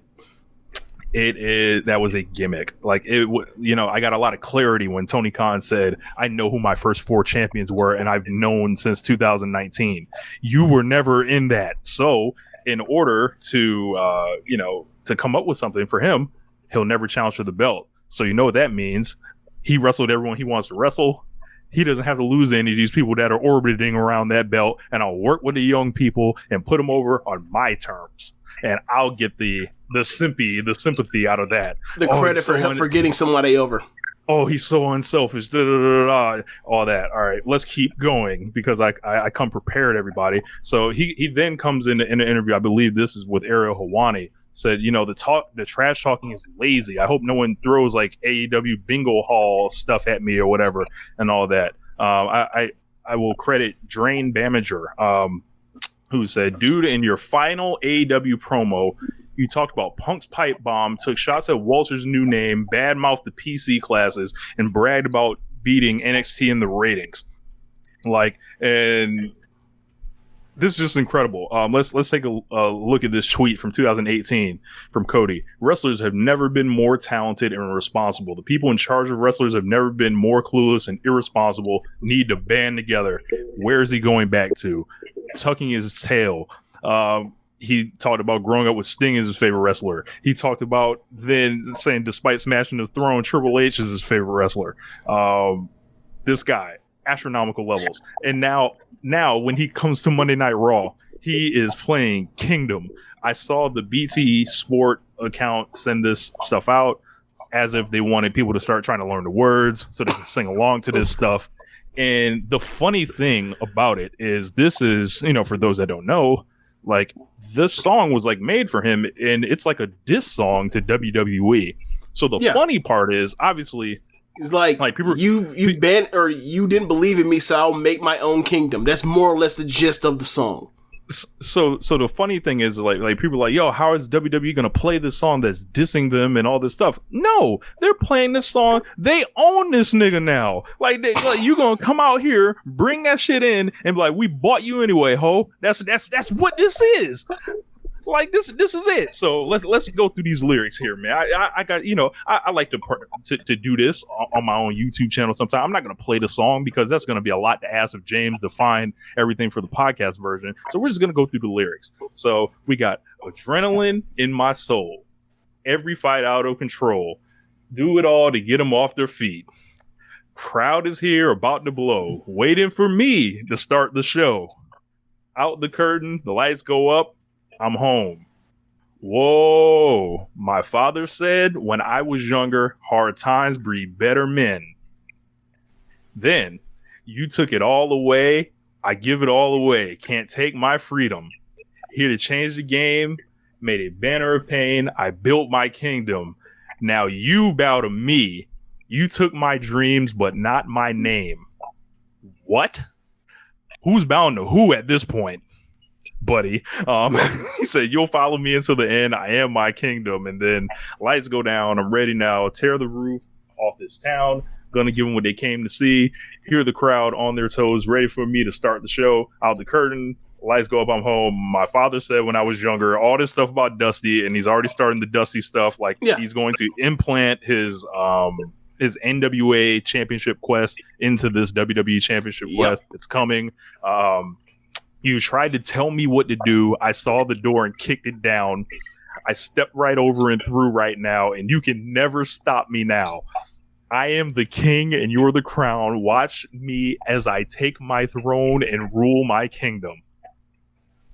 Where do you plan to do all this, Cody Rhodes? With the Super Intercontinental belt on Raw. Oh my God. Like, just it fits so well because like the lack of self-awareness that yes. that he displays. WWE, consistently. Yes, consistently. And this goes back to the Go-Go promo. And it's phenomenal that like this song is going to play in the arenas on WWE TV for the foreseeable future, even though it makes no sense with his current presentation and his character. It's just like he rolls out of AEW doing that thing. It's a lot like Hogan WCW. It's like he comes in just being Hogan, like essentially, and then it runs dry. Like, so prepare everyone. Like the same problems. Like you know what this is? It's like a kid that was getting beat up at school or whatever, but don't change nothing about how he acts. And then he goes to another school, but he's acting the same way. They're gonna beat you up too eventually. Like this was what this is what's gonna happen to him. Like, and then he was tweeting out the stuff like wrestling was a love story, and we saw the Young Bucks like coming back in their bio, and there's a lot of smoke to these fires that are around. Like, he talked about this personal situation, swears he has love for the Bucks and Kenny, and it's like, I don't know if I believe you, bro, because why would I? They're pissed. They are hot. They're pissed. And they're not really showing it too much. You have to look hard for them to kind of to find it. But I mean, you got Kenny liking pics about like talking about how he did some sucker shit. So like, yeah, they're pissed. Yeah. So like, if you're not looking for it, it'll slip by. But if you find it, like, there's no world in which you're like, yo, Cody Rhodes, honorable. Like, so Tonya, Rich has often said about like the evolution from the Divas to the women's division when the Horsewoman came in and that transition with Nikki at the time, about how, and also Paige, about how, and Naomi and Tamina, how he wants like the shoot interviews from them as the books, the book, the sit down interviews, the season finale, the season reunion, whatever. Just like to know like how people really felt while as they had to be professional, but like in a different setting. Like this Cody leaving thing. Obviously, I personally think like when however many years his contract is, I think when it's up, he'll be back in AEW. But I still want to know all of the shoot interview stuff from the Young Bucks to Kenny Omega to Cody, as far as that, because like by all accounts, written in the Young Bucks book, Cody was the least bought in out of all of them when they started AEW. He was still thinking about. And, up until like, at a certain amount of time, like all of them thought they could have went to WWE. Like Kenny Omega, like, when he said he was not going back to New Japan. He's not going back to New Japan. If it wasn't going to be this AEW thing, he was going to be in WWE. And he talked about how like the promises that were made to him about like how they were going to have a match for him at, WrestleMania 35 with AJ Styles. He's going to get a certain amount of time. And you've heard the word about like what the kind of like opt-outs they had in a Young Bucks deal for them or whatever else, in case they didn't trust it, and they ultimately ended up going with AEW. All of that stuff, and then like Cody and the Young Bucks book apparently was at least bought into all this stuff, into actually doing it. And then ultimately when it's time to launch the press conference saying, we're here in Jacksonville, we're starting this new promotion, we're going to do this, that, and the third, we got Jericho, we got JR, we got, X, blah, blah, blah, blah, blah. He comes out in the fucking suit man, promo man, cuts the promo and is like the face of the rebellion for this shit after, behind closed door being least, the one that drug his feet the most. And then at the first sign of trouble, because he doesn't want to turn heel when he should turn heel for the benefit of the company and for himself as a character, he packs his shit up and he goes back to WWE, and it's like, for me, I'm just like, this had became untenable, that like AEW had become a level of like storyline and character wise and presentation wise aside from the women's division, had become like a machine of competency, and the Cody stuff was just so, it was the thing that always stuck out like a sore thumb. So it was like, yeah, like if he wants to come back in a few years, sure, but he needs to be out of here, or he needs to turn heel, and it looked like he wasn't doing neither. So like him in WWE, as we talked about before, as far as like the flow of talent back and forth is for the best. If he's gonna be the first person, for him, God bless him. Go ahead, go out here, and do the damn thing. So like, but the fact that he cashed, he talked so much cash shit. He were all them wolf tickets, and he's back in WWE in this place he said he'd never go back to. He burned that bridge, he'd never go back, and his ass is there. He figured out how to levitate. Yeah, it's amazing. Like, and I know the obvious response to this talk would be, well, they're wrestlers, they're all liars or whatever, right? But I'm like, we're not talking about wrestlers. We're talking about Cody Rhodes and the statements that he put his name on, and like in the storyline, out of the storyline. Yep. And it's like, forget this. It's weird. Sorry. It is a lot. Like, there's a difference between being a liar because you're a worker and being a liar because you're a Hulk Hogan fan. And like, this was some Hulk Hogan level lying, and minus the blatant over the top bigotry. Like, you know what I'm saying? Like, he lied his ass off. Like, I don't know. Snake in the grass, the 3-star savior. The way he lied, I want to know when his mixtape comes out. It's almost like he was a plant or something. He was a plant? What? That's funny as fuck. Can you imagine? I got the secrets. I got the recipes. Vince, I got the recipes. And then he's talking about he's going to give advice to people that ask him in AEW like about jumping to WWE. And it's like, bro, like, how can they trust you? That's true. So like, and also tampering. You might not want to do that to get yourself in trouble. Yeah, Vince might sue you. Yeah, so like, there was always a difference between like, I think the Bucks are the ones that are really more pissed. I think Kenny, like, obviously because Kenny and Cody only really had the business association, they didn't have like some type of friendship with him, where it seems like the Bucks did, because they actually kind of hung out with him in Ring of Honor and stuff like that. Kenny is in Japan, having match of the years and shit. It didn't really have time to build relationships with Cody and all that.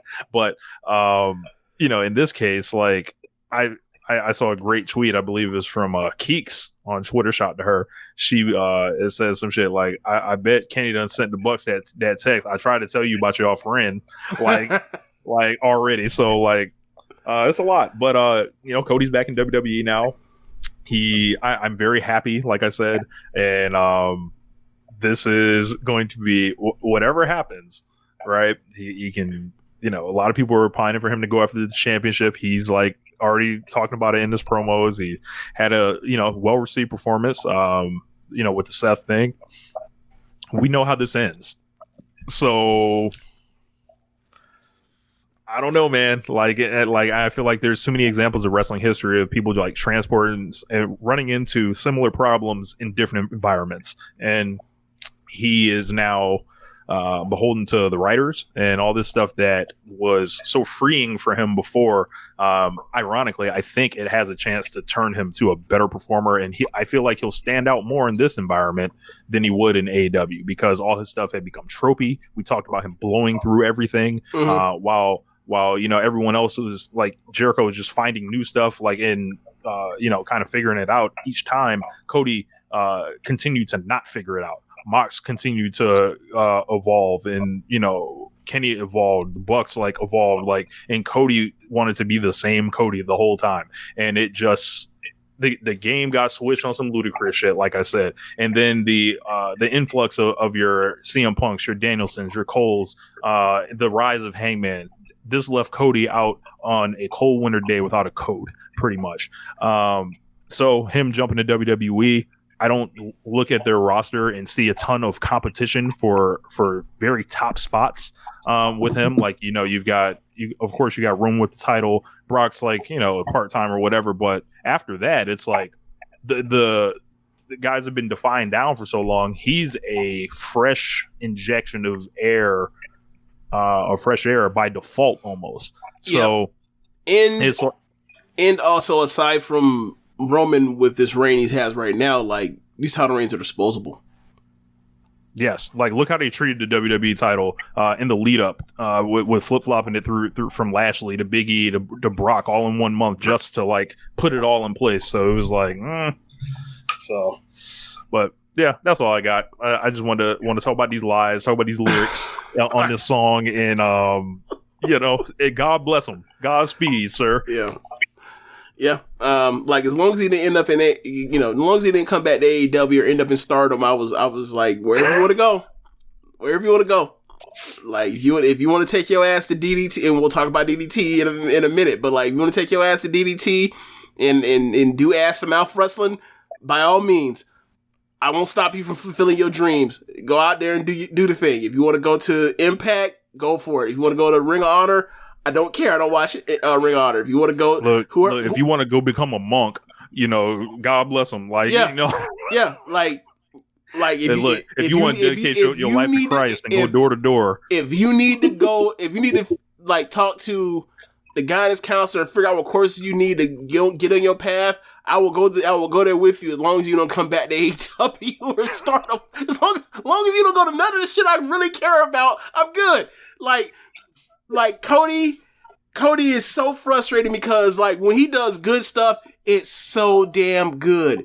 But his batting average is so like bewildering that is like, you almost feel like, are you crazy that you like some of the stuff that he did that you thought was brilliant at times? And then it's like, wait, did he just catch lightning in a bottle or what? Like, and it just kept going for you know, almost 3 years. It's like, all right, enough of this. You got to go. So, you know, he's in a place where he can start over again fresh. So good for him. I'm done talking about Cody for like a month. So let's speed round through night 1 to get to night 2. So, after that match, you end up getting Charlotte defending the SmackDown Women's title versus Ronda Rousey.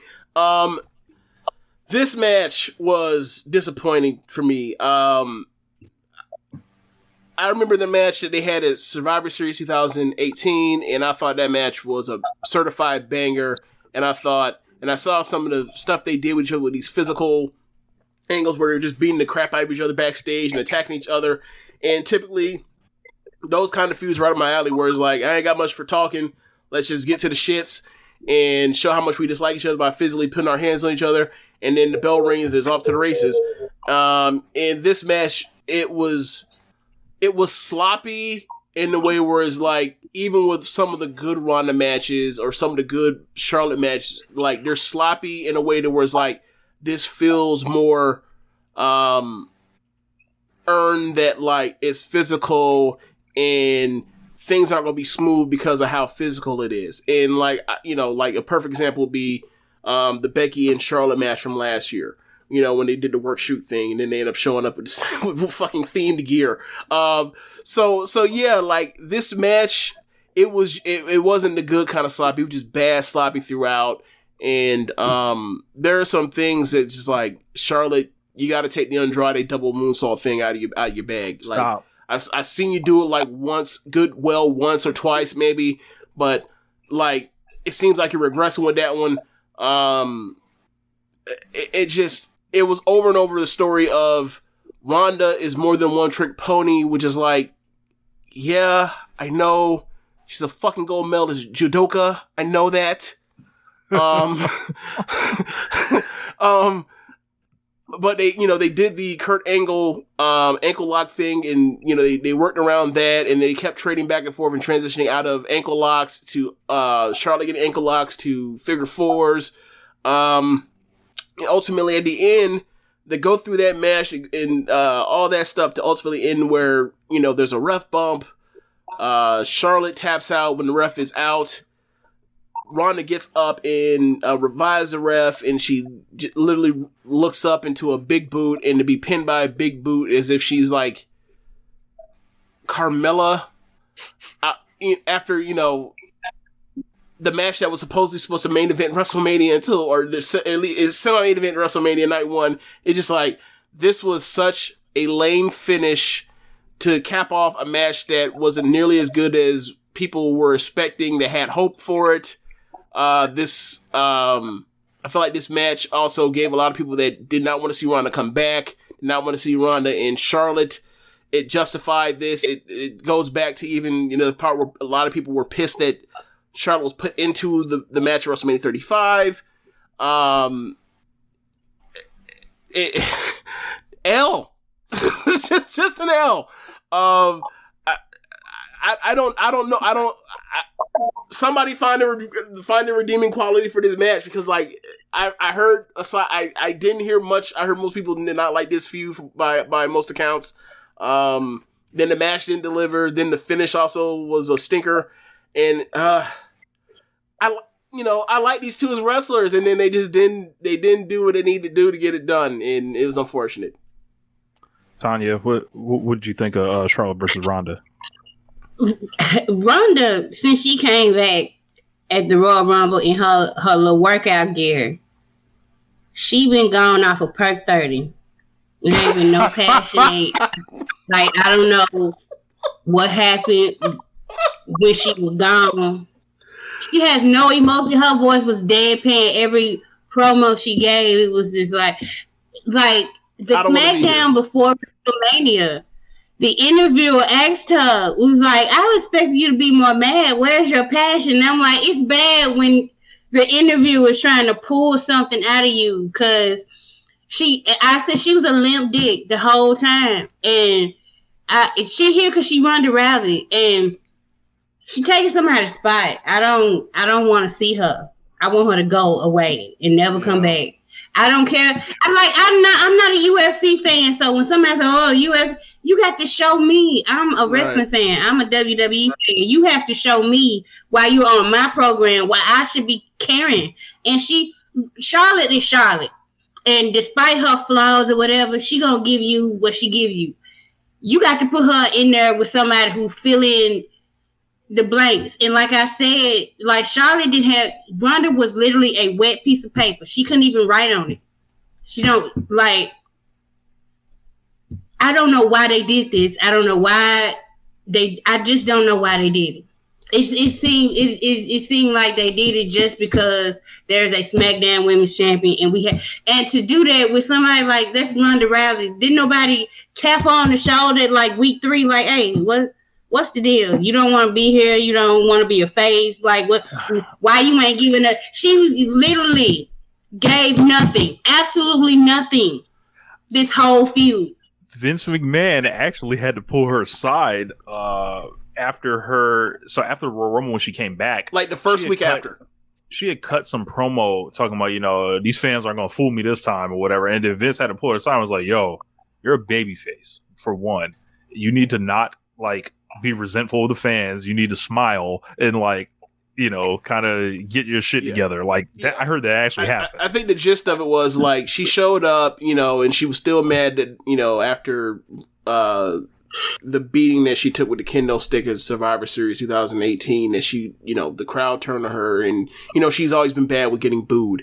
So, what she ended up, so basically, she basically had the pouty boo boo face the whole time, like we all saw, and apparently, after the first week of it, they pulled her to the side and was like, "What's going on?" And she was like, "Well, I know these people were ready to turn on me," and it's like, "But they're cheering you now. It's not about you. You're the baby face." And she was like, "Oh, okay." So basically, what she ended up doing, from what I heard, was she would then start smiling coming down to the ring, and then when it was time for promo, she went right back to checked out mode once it was time for promos. Because she's not a good promo. She was never a good promo to begin with. So yeah, she's not a professional. It's not it's her. It's not. the forum, the medium. We just seen 3 or 4 celebrities come in and act like they are appreciative that they are in this spot, that they're there. I don't know what's going on with her, but she is there because of her name, and it's irritating. She ain't trying. It's frustrating. It's like she was giving a promo to Charlotte.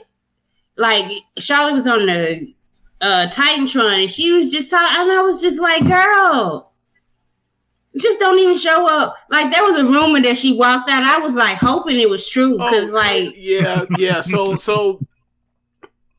she was promised the main event of night 1, and then nobody gave it to her either. Well, this is what happened. Like, the Austin thing got announced that it was the segment, the talking segment, because the word is like Austin didn't know how he was going to feel to be able to, if he was going to be up for a match or not, because he had been training and he wished he had more time to train to be able to do a match. So it was basically like the day of, he was going to decide basically like whether or not it was going to just be a segment or it was going to be a match. So that's why they put it to the main event, because he was a game time decision. So Ronda, after being originally promised to come back, you're going to give you this main event, she left. And then, like, the word came out that she left the Hall of Fame because she was pissed, and her response was, well, that's not what happened. I have a child to take care of, whatever else. And it's like, I mean, that's the excuse I would give, but too many people said what really what happened. So, like, if you're in tune not to believe those people, you're in tune not to believe them. But if you're, everything else for this WrestleMania was spot on for these people that reported this stuff. So this year, so take with it however you feel about it. So for me, I feel like, if she was promised something, she got the rug pulled from underneath her. That sucks, but like, whatever. It ain't the first time. You need to be able to do her job. Like you said, Roman Reigns had the rug pulled out of him how many times? I don't like her anyway. Yeah. She's sucky and she's an anti-feminist, but thinks she a feminist. So you coming on this show, girl, you need to show me. She gave me absolutely, like, her footage and her package. They didn't have no highlights. They just had to put her in the package looking like a limp dick. Yeah. Like, all that footage they got, and they can't get spliced up 20 seconds of you looking cool. Out of the many weeks you come out, it's just like a dead fish. Like, girl, no, I don't. They could have actually literally put Carmella in a program with Charlotte, and it would have gotten more heat, more something. At least she would have tried. Ronda wasn't even trying. She would have tried. I agree with that, but nah. Like, Carmella ain't never moved no house shows. But the thing for me is like, given her past track record when she was in 2018, like, what the fuck happened? She gave a fuck in 2018. She doesn't now. It's so weird. I think it's a deal. It's a deal that everyone turned on her. Like, and she never recovered, like, psychologically from that shit. And then why come back? Just for the check? It might also be like, y'all men would never. Let's see if we get her back. Once you understand, and women who never had kids, Tonya, something happens to you. Go ahead, run that one more. Go ahead, run that one more time. Can you hear me? Yeah, we can hear you. Something happens to you as a woman at birth. So it just might be that she need to go chill out. I don't know. I mean, that's fair. She did return, pretty fast. She did return pretty fast. I just will hope that, if that's the case and she's not really up for this, that someone would, pull her to the side and be like, if you're not up for this, come back later. Because right now what you give me is not close to what you were giving us, 2 years or 3 years ago. So we're trying to either recapture what, the kind of effort in front of fans that you had back then, or we need to have a discussion, because, like, this doesn't seem like this healthy for you if this is how you playing this. So, Because, like, you know, by the time we got to Ronda being in a triple threat match with Charlotte, I was like, all right, this is bullshit. They shouldn't have done that. They should whoop the hot shit, take the layup as we talked about. And I was ready for her to go because we knew that was her endpoint, was at WrestleMania. But now that she's back, it was like, all right, you know, fresh start, restart, all this stuff. And then it's like, yo, this is worse than it was before she left. It was like, I thought you were supposed to leave to make the absence of the heart grow fonder. Like, the crowd's cheering you, and you just like you acting like they booing you. Like, I don't know, man. Maybe she knew she was losing. I don't know. Yeah, man. I feel oddly vindicated. I was definitely on that. Hey, I'm off this Ronda Rousey shit about midway through. I saw the signs early on it, like what was going on, as far as they were, keeping her away from everybody that was real. I didn't like the Nikki Bella feud with a lot of the stuff they had her saying, and the slut shaming. I wasn't down with that. I didn't like Sasha getting moved out the way for her several times. I didn't like it happening this year either. But you know, I wasn't a fan, and I will continue to not be a fan. And just give you no reason to change your mind. Yeah, like it's not like she come out here and was on some undesirable to undeniable shit. Oh, no, God. Like this was not her. This is it's bad. It's bad. Yeah, Michael Jackson. So the main event, Stone Cold Steve Austin comes out for the KO show. Kevin Owens says to Steve Austin something along the lines of, I look in your eyes and you can see that, like, you can't whoop me, and I'm here to tell you what the look in your eyes is right. So then Austin says, if you want me to open up a can of whoop ass in the great state of Texas on Kevin Owens in a no holds barred match, give me a hell yeah, okay, ring the bell. Owens is immediately on his ass. Austin was immediately on his ass, stomped several mud holes, end up on the outside. Austin takes his real first bump when he gets posted. And then ultimately they end up brawling around the ringside, up on the stage, out by the ringside, or in the concourse area.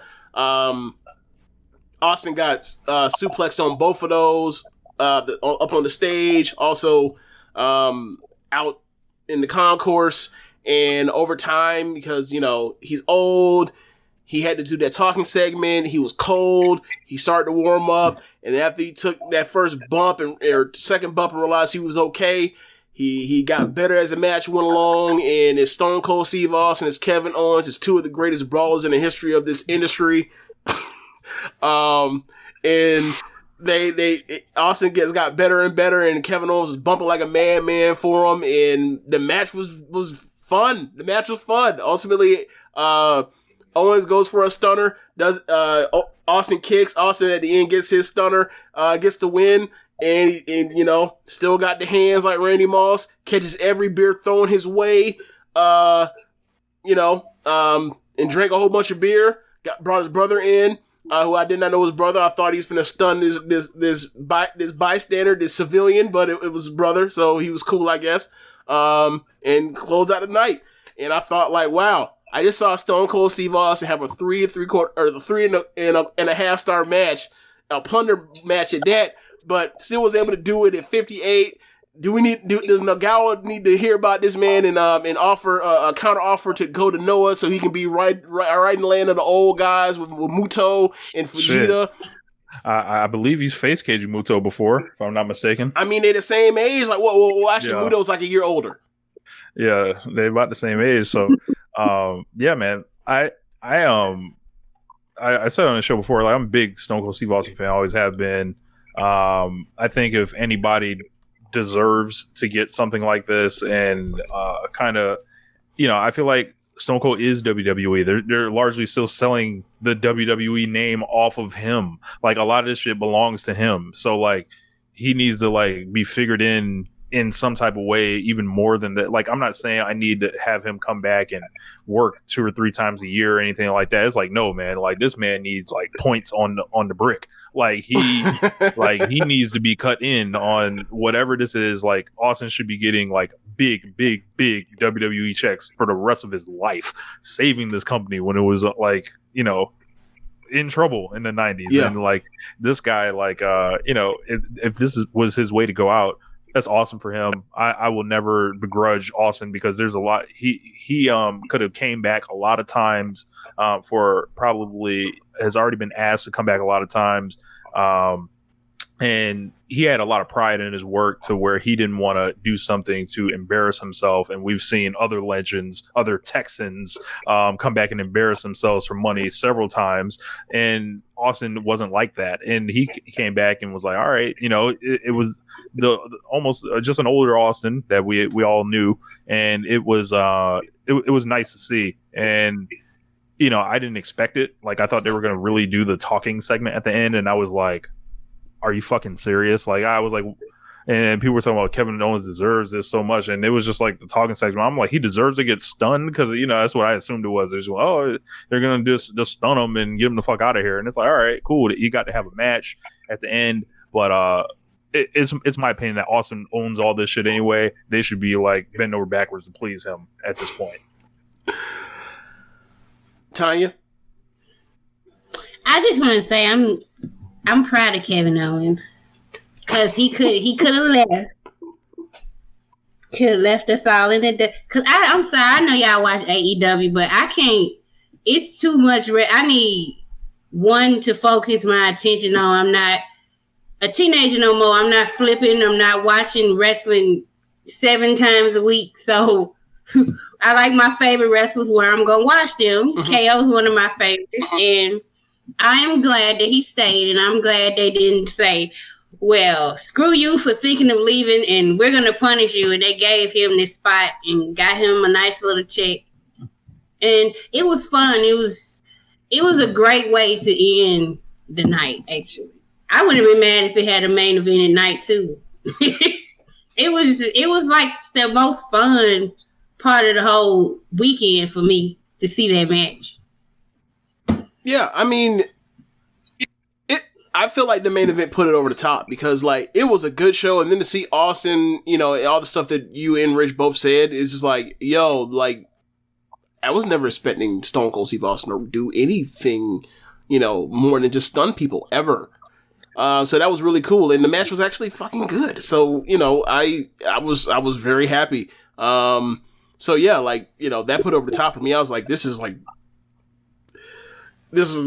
you know, the pacing sucks, but whatever. The pacing is the pacing. It's WrestleMania, but like, this is one of the best WWE shows, pay-per-views in like a long time. So I was happy.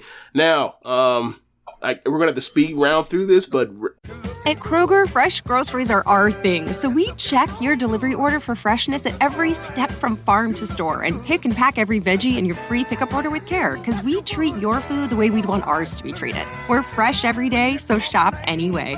Kroger, fresh for everyone. Free pickup on orders of $35 or more. Restrictions may apply. And right now, you can save when you shop your faves. Just buy 6 or more participating sale items and save 50 cents each with your card. Kroger, fresh for everyone. On to night 2. Night 2, if I remember correctly, opens with the Raw Tag Team title 3-way match between RK Bro and Street Profits in American Alpha. No, American Alpha Academy. Alpha Academy. All them names. Yeah. So I just thought about it, Nat, right? Like, this is Chad Gable's 3rd edition of a tag team, and all 3 of them involved him wearing like the same gear, more or less. Time is a flat circle. Yeah. I mean, it just all fits. But anyway, so this is like the house party match. Big spot. They eventually get into the ring and wrestle a little bit, and ultimately it goes crazy again. Ultimately leads to Matt Riddle going up top by the end after a bunch of dives and from everybody, even including Angelo Dawkins, Big look. Tell me why Angelo Dawkins is now added to the list of dudes that do flip dives to the floor, and meanwhile Seth ain't gave us one since he tore his ACL. It's a damn shame. Damn shame what the ACL did to that man. But ultimately at the end you get Riddle, and he gives the fucking Kaguma cutter off the top rope. He get the top rope RKO. I think it was Montez. He jumps off the top rope, and or maybe it was Gable comes off the top rope, and Orton hits him with the anti-air RKO. Crowd loses his shit for it. Like every pay-per-view I see Riddle and Orton together, I'm like, they're fucking over. And like it seems like every month on pay-per-view I see them, they get more and more over progressively. Randy Orton has figured out another way to stay relevant again. Hey, Randy Orton also has figured out, like, yo, let Matt Riddle go do all the work. All I got to do is, like, come in here and do the RKO. DDT. I get to just chill. Yep. You know, that's what this was. I thought this was nice. This is my kind of match right here. It's just like, you know, a lot of moves, a lot of, you know, people doing dives, a lot of, you know, big spots, shine spots for everybody. Everybody ain't trying to, you know, lay around and chill.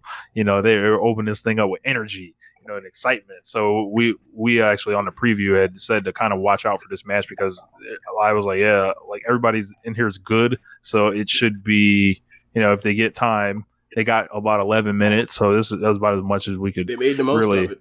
Yeah. So like, I like this match a lot. Yeah, it was a good opener. Yeah.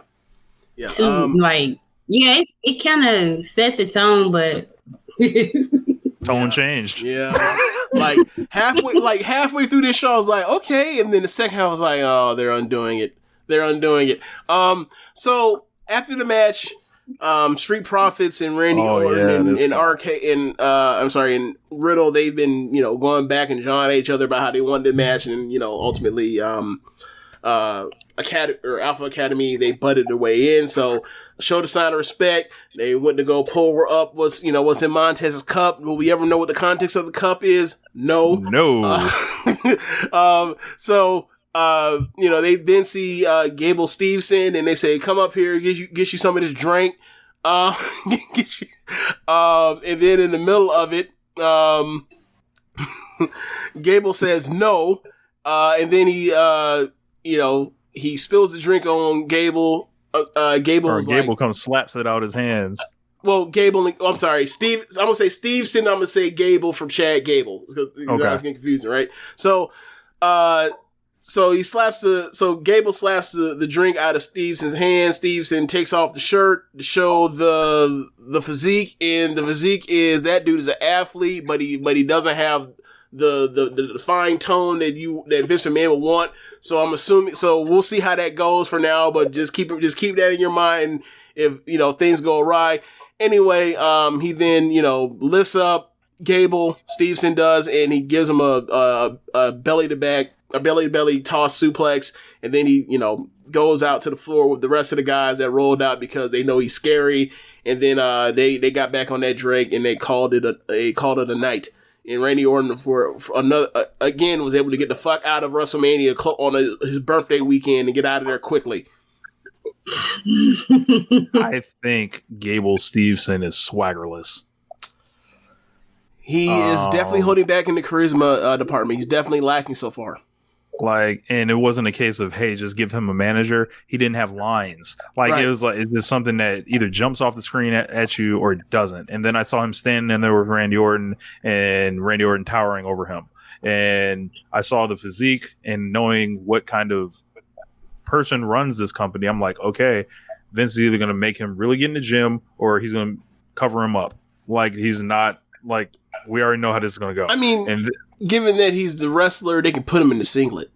Yeah, they'll put him in the singlet. But, like, for me thinking it, like, he's swaggerless or, like, you know, it just didn't, like, everyone just kind of like, yo, he doesn't even seem, like, kind of plugged in or anything. Mm-hmm. Like, he's going to get every chance, and I mean every chance, for years and years and years to come to break through on this. I'm talking more chances than Randy Orton.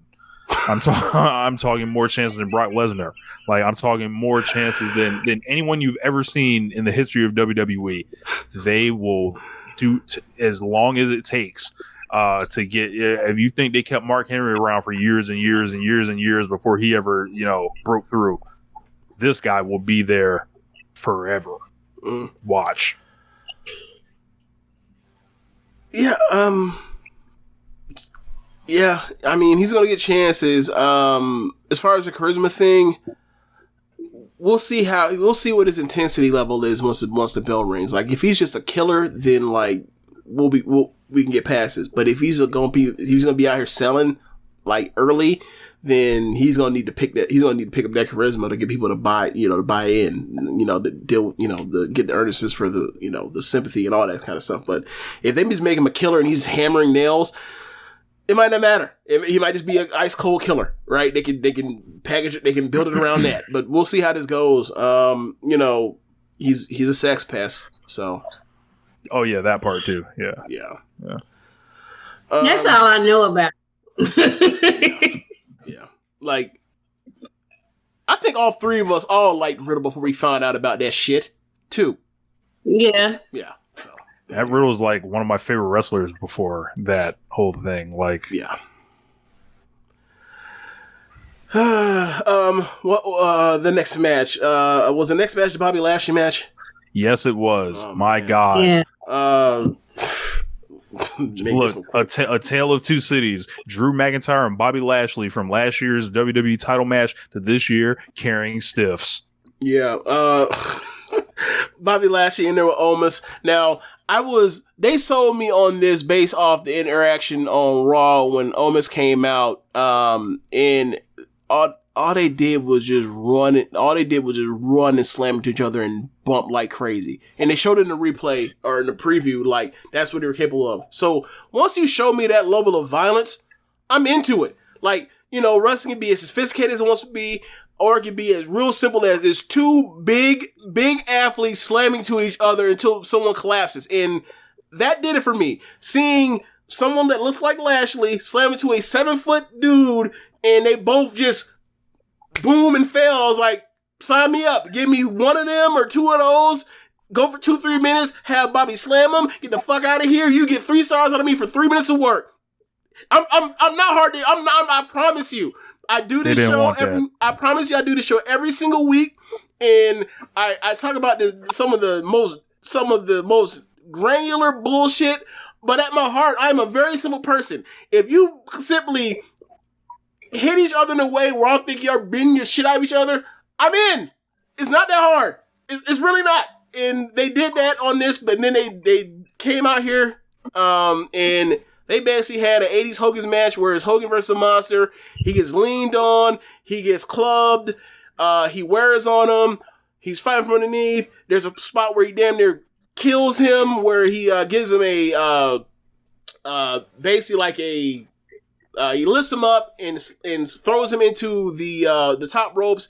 He has Lashley way too high, so Lashley whiplashes literally his head in the base of his skull goes into the turnbuckle post, or goes into the post. And I was like, oh my God.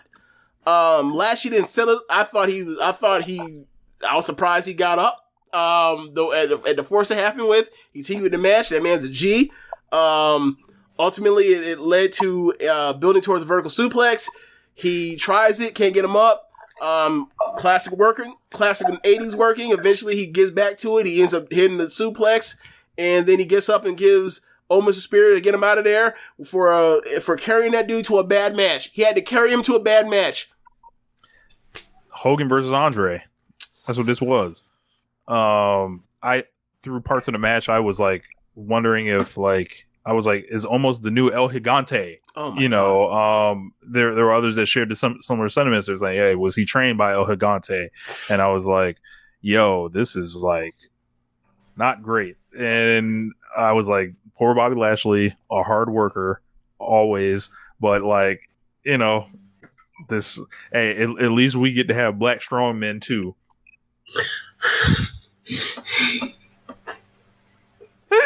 But like, I really ain't got too much more for you on this one. Almost is very limited in the ring. But I mean, he's here. Like, I think about the people that could have been on the show. Like, where's Ricochet? Where's Finn Balor? Stuff like that. And I'm like, what they doing, man? But yeah, this was substandard conditions, as T.I. would say.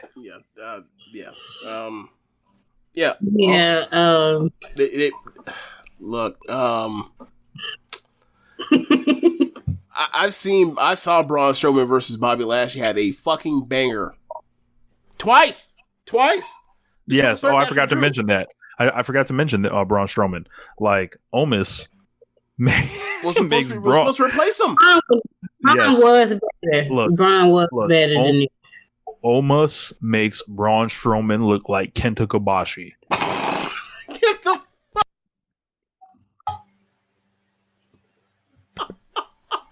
fuck out of here. Do with that whatever y'all want to. But Omos makes Braun Strowman look like Kenta Kobashi. The greatest ever. Okay. All right. I don't even know what to do with you now. Let's all right, next match. The Jackass match. Johnny Knoxville versus Sami Zayn. Look, man, the DDT came to America. The DDT came to the worldwide leader. The DDT came to New York. The DDT came to WrestleMania. I was not expecting this. It's hilarious that so many people like this match, even though like people will talk about indie wrestling and the garbage brawls and plunder and nonsense comedy that happens on the indies, and rightfully so. And ultimately, in front of the right crowd, because Johnny Knoxville has entertained people for 2 decades, beating the shit out of himself and being a crash test dummy. Sami Zayn, this person that is past his prime because of injuries to his shoulders and knees, but he still has that mind, and they trusted both of them to go out there and basically, Rich, I'm going to say it, they had a love letter to Jackass. Like, all the spots in the match were things that were skits that were, or most of them were from Jackass. Like the party boy run in, the Wee Man run in, the gigantic hand was a skit from one of the Jackass movies. Like, it was a Jackass movie that was in a wrestling ring, and for a lot of people, they loved it and laughed at this stuff. For other people that just wanted a wrestling match or a no DQ match, like a standard brawl or whatever else, at points, especially at the beginning, this match fucking sucked. At the beginning, it absolutely fucking sucked. Even if you like this match, you have to admit that this match was crummy as hell at the beginning. But once it got going, once you get the run-ins from Party Boy, and I gotta say, like, Tom Lawler, he wrestles in the cutoffs, right? And then he wrestles in the cutoffs. What he got on the Speedo cutoffs that Party Boy had on. Anyway, match continues. All the hijinks ensue. I pop for a bunch of this bullshit. But don't ever for any second when anyone talks about how serious they want their wrestling to be, and they're WWE fans, and they heard this crowd react or whatever else, I never want to hear it again when people talk about the Indies and AEW, Orange Cassidy or whatever else. This was exactly what they do, except it was on the stage with somebody I'm familiar with. But don't get it twisted. This was all the same shenanigans. This was DDT pro wrestling in a WWE ring. It absolutely was. Want to know how I know this? Because the people that will tell you that DDT is some of the most brilliant wrestling in the world, even though it is Konosuke Takeshita in the main events having real fucking matches for their big shows, like, y'all will see soon. They loved this match. So my next question is, the next time Johnny Knoxville comes out, are they going to do the Human Centipede where they're doing ass to mouth wrestling like they were doing a few weeks ago in DDT? Maybe. Rich, I sent you that video. Were they not doing Human Centipede like a few weeks ago? I didn't get to click on it, but I saw the still frame. Well, I didn't see no video. Come on now. Like, yeah. Like, I saw the frame, like, and I was like, Right. oh, okay. I was like, somebody's bent over, but I'm like, I don't know, whatever. And I just kept scrolling, but I don't know. I hated this match. I thought it was like one of the worst matches of the year. I was in the demographic of people that did not like it. Rich, was this the worst match on the card? For me, yes. Worse than Vince versus... Oh, I mean, I guess, do you call that a match? Was that under 5 minutes? Some matches under 5 minutes, all kinds of matches. Like, come on, man. They didn't even do anything in that match. Like, because it sucked. Yeah, anyway, but, that's not point. Go ahead. Like, they wasn't advertising that shit. That shit just like, it was there. But this, I was like, I'm not a person that watched Jackass religiously like that. I remember watching Jackass on MTV in like 1999 or 2000, and then like, I moved on with my life after that. But like, this wasn't for me. I was like, I see everyone going crazy and popping for all the stuff, but I'm like, why is this nigga running in the ring, damn near stripping down and humping him? What is going on? Like, and I was like, what am I watching right now? Luckily, nobody walked in the room. Like, Rich. I mean, it was just a babyface. It was just a babyface bringing in outside interference. That ain't no different when Orange Cassidy showed up in the backlot brawl against fucking LAX, right? This babyface is cheating. Orange Cassidy wasn't butt ass naked damn near. That is true. That is true. That's his gimmick. Yes, it is his gimmick. Like, Party Boy used to show up, used to pull up to like all of a sudden electronic so he's Ric Flair. houses. Let me finish. Party Boy would show up. He would pull up in sweats, right? And then he would show up to an electronics store, and he'd be like, "Yeah, I'm trying to buy a new boombox." So then he put in his CD and he play some music. And once that start playing, the man would strip down and start getting it in the appliance in the electronics room. And the person that's trying to make the sell is like, "Yo, what the fuck is going on?" I'm sorry. Like, I grew up with that shit, and that shit was fucking hilarious. And like, they used to, and people used to try to beat his ass. Like, shit was funny to me. I'm sorry. So. It got me in my nostalgic feels. I enjoyed it. I thought it was absolutely crummy wrestling. If you hate it, I'm not gonna argue with you. It worked for me. Yep. It worked for me. Hated it. I was like, DDT. It was a DDT match. Yeah. Tonya. It was everything. It's everything I expect. I watched Jackass, so.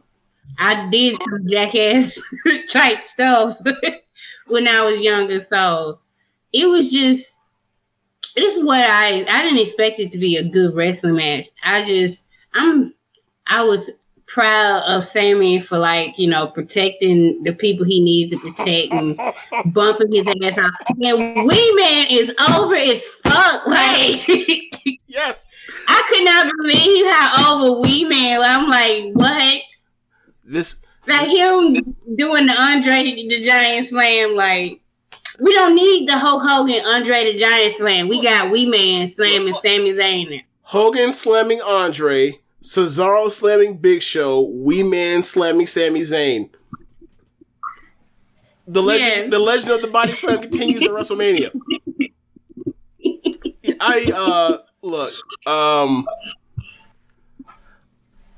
It was ridiculous. Like, as far as you saying he was protecting them dudes at times, but look, them dudes was hitting Sammy hard, and Sammy was giving that shit bike. Like, he was hitting them dudes with receipts. You see what they done. It wasn't nothing to them. Like, I'm sure they probably actually get hit hard. Look, I look. If it's all agreed upon, I don't care. As long as y'all don't drop each other on your head and kill each other and paralyze each other, go have at it. But Sammy was out here. He was laying in them damn mafia kicks. He was tearing up. We knocking heads off. But yeah, I enjoyed it. Is it some match? It's a plunder, goofy comedy match or whatever else. At the end, there's a mouse trap. There's a human-sized mouse trap. It doesn't go out the way it's supposed to.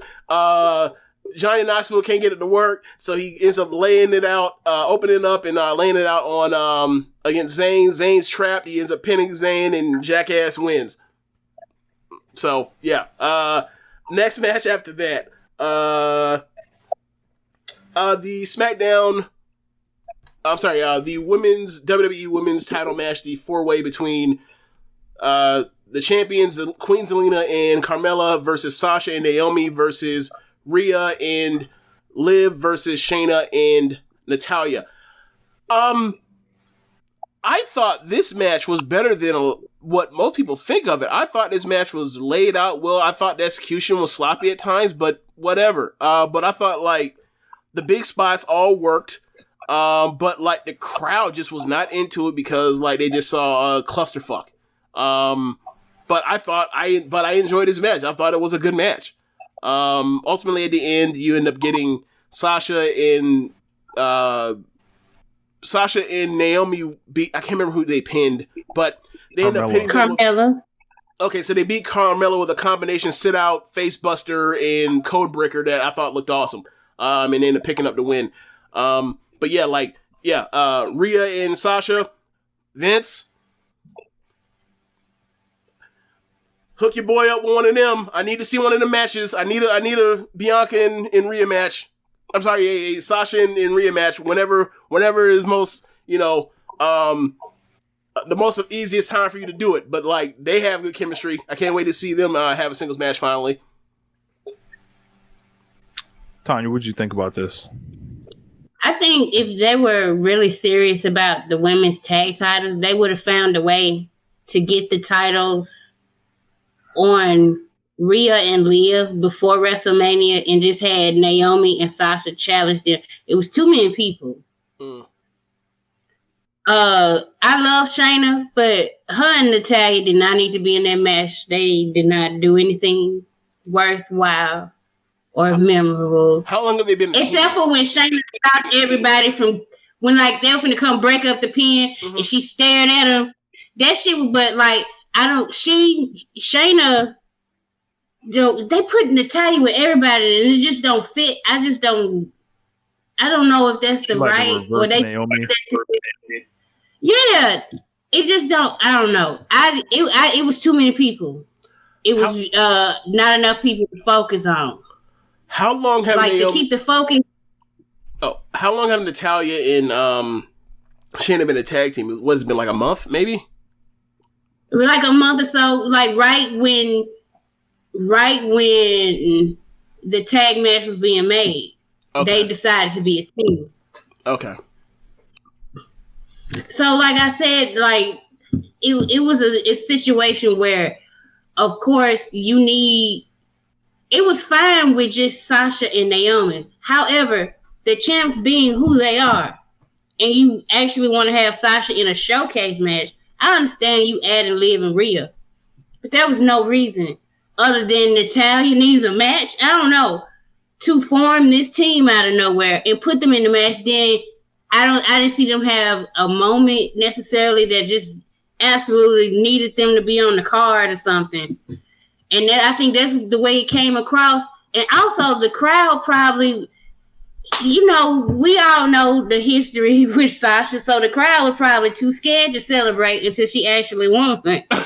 Like, it's just they don't put enough focus on women tag teams to get us to care about the women's tag team match until the high spots. That's why they had to have so many spots to get the crowd to react. Because who are like Zelina and Carmella were fighting each other a couple of weeks ago. Like, wasn't that a swerve? They don't know what. Like a one night swerve where like they fought and then ultimately at the end they made up and it was an elaborate plan. They never showed them making up. They never showed them making up. They showed them fighting. One arm slapped the other and stormed off. Then the next week. Okay. Yeah. like tend to do. So I think if the crowd would have been more into it if it had just been Naomi and Sasha versus Rhea and Liv. Those are two teams people actually cared about. And you could actually know anytime the tag got in the ring, like the crowd probably was like scared that she was gonna get the pin. Lord knows she good for it. And nobody cares about it. I'm sorry. It's not to disrespect her, everything she gets to the business. Don't nobody care about Natalya no more. They actually booked Liv and Rhea against Sasha and Naomi for next week's Raw. I believe it's for the titles, if I'm not mistaken. But there was a great proverb that was once said on this show, James, and I just gotta say that we was right. People in the YouTube comments that had some things to say, just had to let y'all know, Liv Morgan will never win. Ever. It won't happen. This was a test of that faith last night. That was something that was on the line. And I was prepared to come on this show and, talk about all the things that, that went wrong and really like bare my soul and say I was wrong about this. And I was really going to go deep into it point by point, but I guess we'll never know. What I was gonna say. So, they had Sasha and Naomi's entrance was great. I really wasn't into the match though. I was happy for Sasha. It was funny because it felt like some kind of like bizarro lifetime achievement award. She finally snapped the reverse Undertaker label here.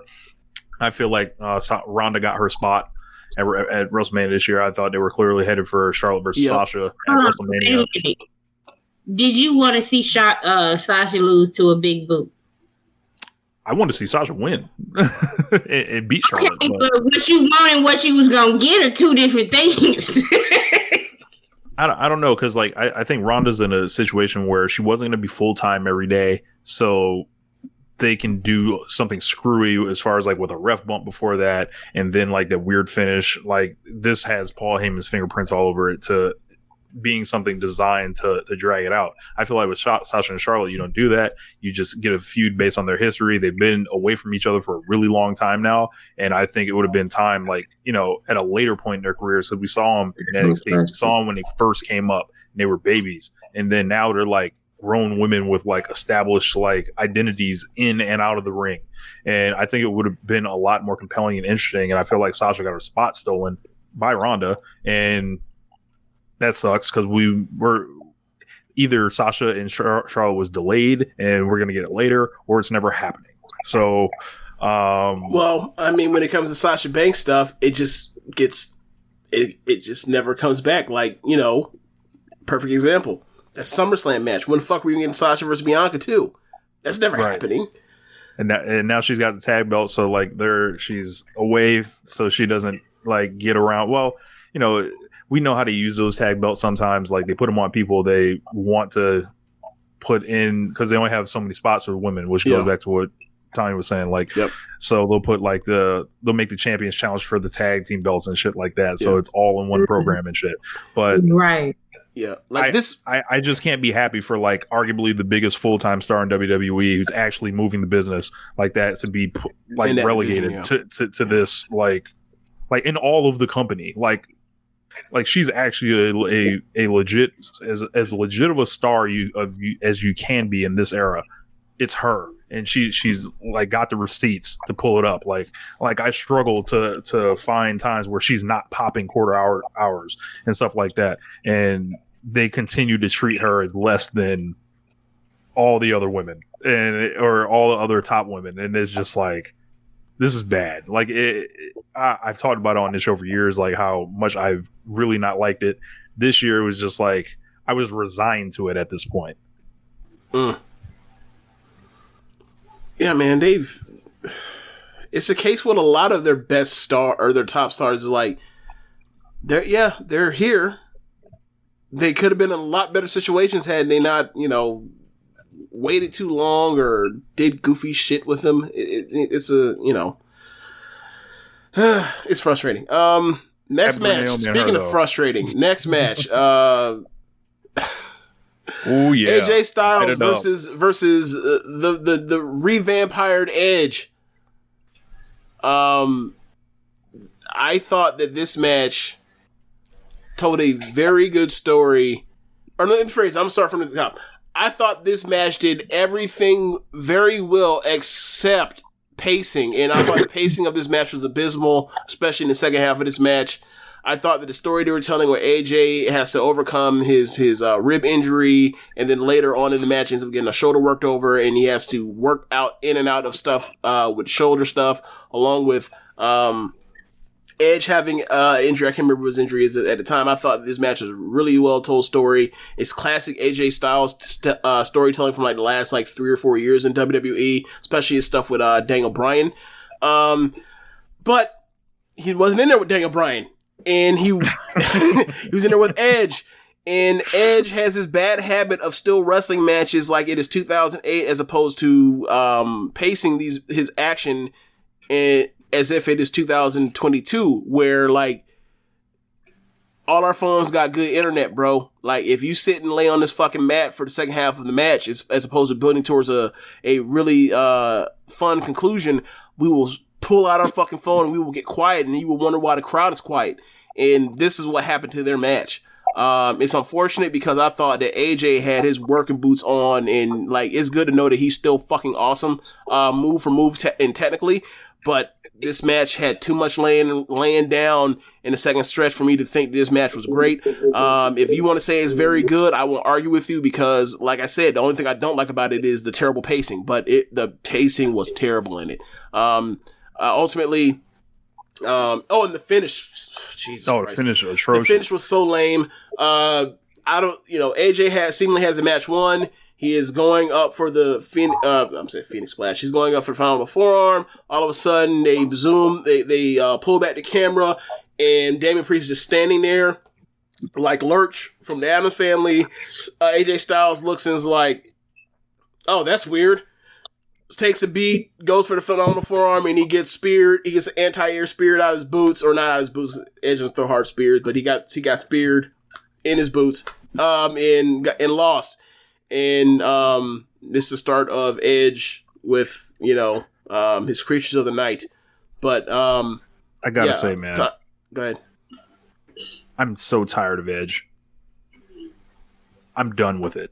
Like the entrance with all the fire, the sit on his stool shit, the thespian stuff, these matches where he's a broken down deathmatch wrestler who wants to act like he's this genius ring general. Where have I seen this before? He's like this hybrid of Triple H and The Undertaker now, where he thinks he's this great storyteller, and it's like just boring crowds to tears, insisting he goes 25 or 30 minutes, and it's like, you're not that level of worker, bro. Like, and I remember Sam had actually sent me something like saying, hey, when Edge was reviewing Okada and Omega, and that really made him want to go back and give something else to the ring. And I'm like, bro, like, this ain't about you no more, Edge. Like it's like you don't got that to give to us. Like, he never had that to give to us. He's not as good as fucking Kenny Omega or Kazuchika Okada. He thinks he's this genius, and he's so far ahead, and like he's not, and he's just laying on the ground, and it's just like, it's boring. It's them just laying there, attempting to maybe have a classic match. I felt a lot of AJ Nakamura in this personally, down to AJ being in it. I have less for AJ because, like, it's Edge at this point. I feel like Edge has a track record of these things, like, as to where AJ has kind of been stuck in tag team land, and I will have to look it up, but it's going down. But before this match, like, ever since Edge came back, his average singles match on pay-per-view was 30 minutes and 30 something seconds. Him going 25 minutes brought it down.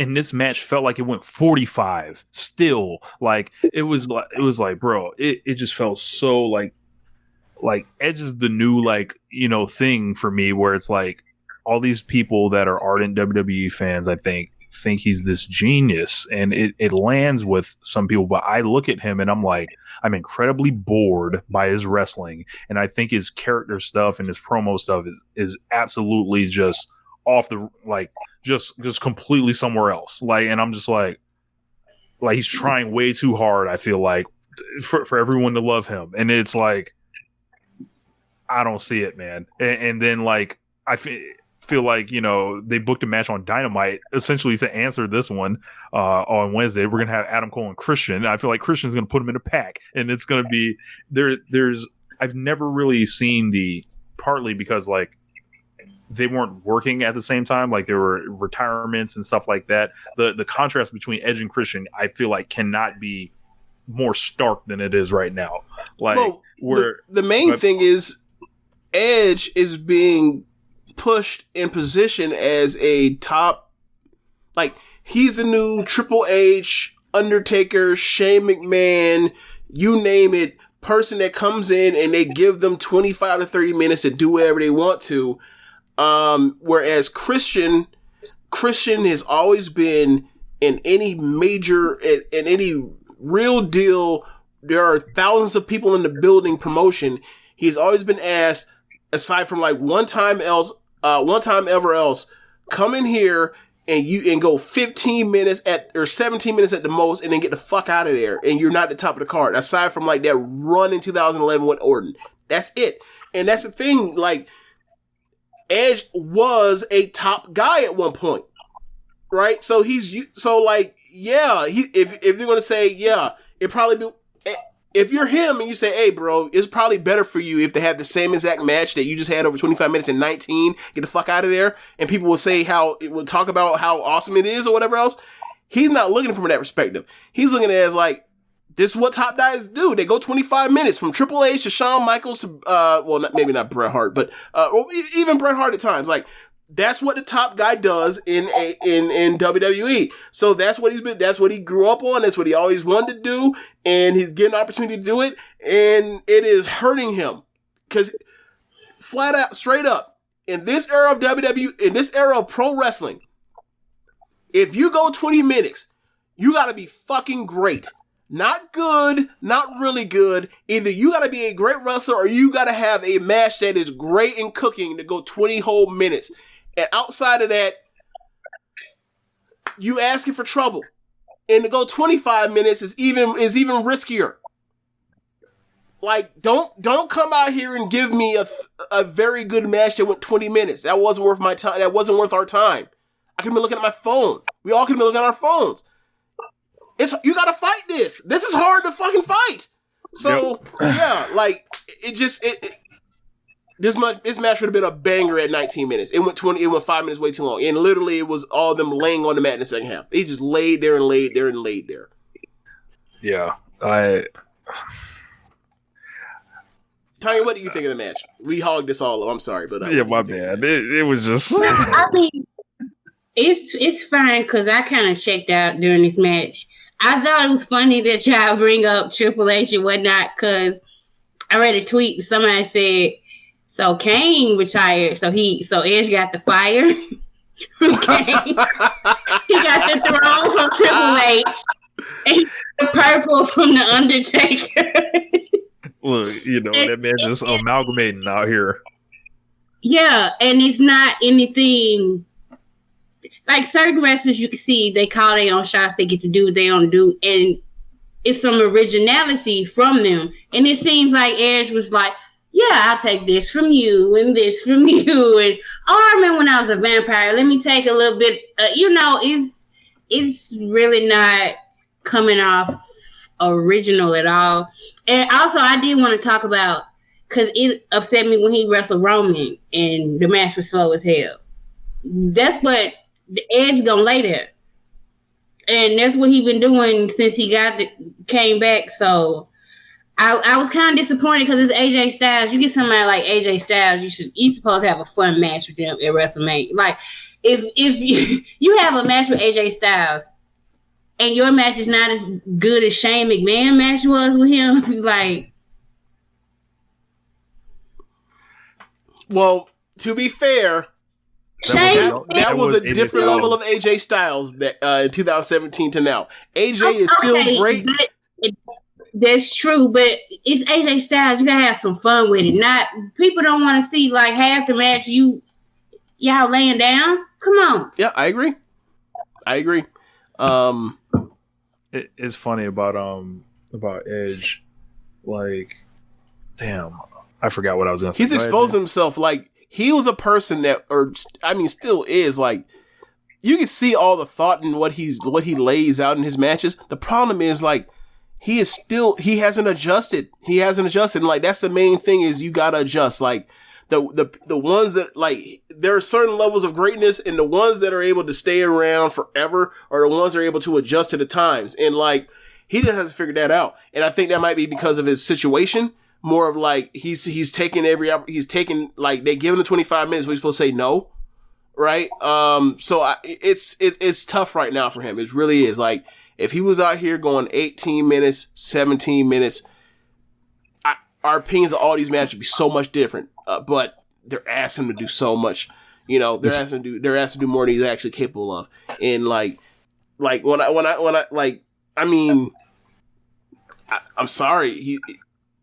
If you go on 25 minutes, like, you gotta be out here like having one of the better matches of the year to justify it. And have it with a purpose. Like, what were they even feuding about to be wrestling the longest match on the card? Yeah. No idea. Nothing. It was funny you brought up originality too.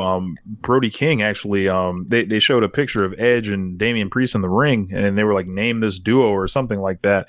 And then they were like, when you order the House of Black on Wish.com, like this is what Brody King retweeted and said, and it's kind of burned up Twitter right now. So it's, you know, God bless him. Good luck. Yeah. Oh. But he had the brood, though. He was in the Ministry of Darkness. You know, he's probably trying to do a throwback. Yeah, that's what I mean. That's why I was joking about the vampire thing. Is like all this stuff with you know, Priest and because you know Priest, like that. Even with NXT, he was seen as like this. Like, there's something about him like it's almost like not. Slight allusions to being supernatural or more than just a person, right? Like, they used to call him like Lurch from Addams Family, and you know, so like there was always that, and like his entrance or whatever else made him seem like, you know, so I see why they're linking those two up together, and like if Edge wants to be a vampire, fine. Like, I liked Edge when he's a vampire. I just need this vampire to wrestle like 17-minute match to get the fuck on. So next match after that, and this is where we're talking about like the tales of two shows. Like, the first half of the show is doing okay, depending on how you feel about mostly about how you feel about the Jackass match. But then like this match where it's like, yo, this match was so long. Why did it go so long? And then you see what follows it. You get Ridge Holland. You get the Hall of Fame speech, the Hall of Fame recap. You get Undertaker comes out again, the put fists in the air and walk off, and then you get like the New Day versus Ridge Holland and Sheamus, and that goes like 90 seconds.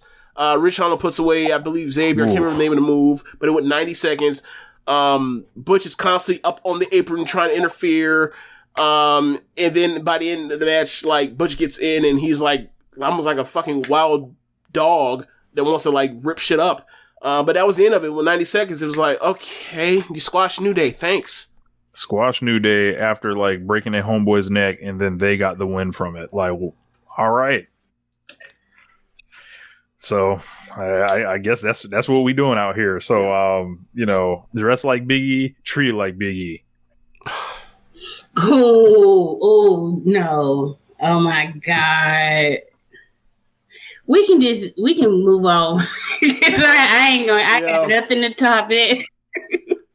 Yeah, let's move on. My phone will cooperate.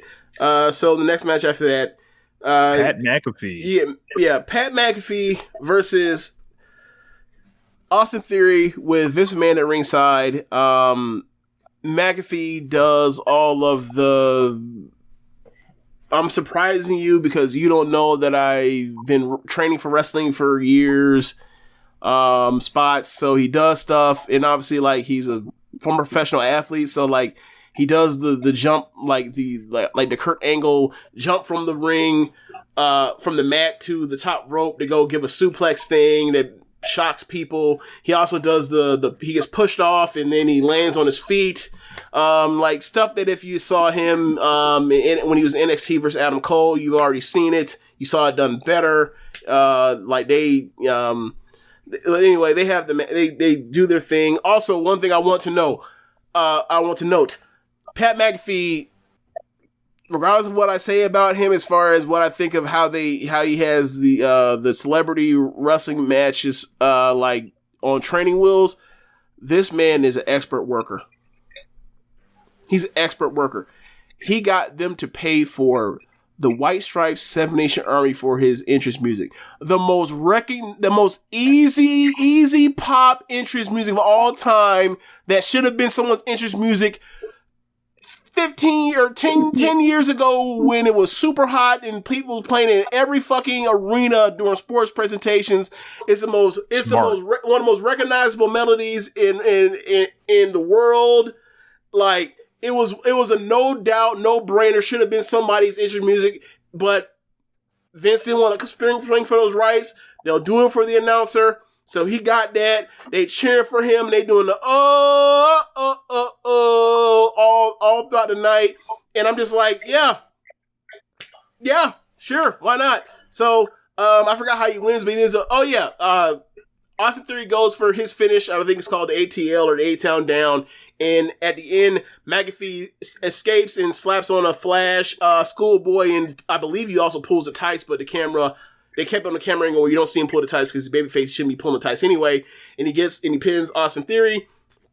Austin Theory is upset.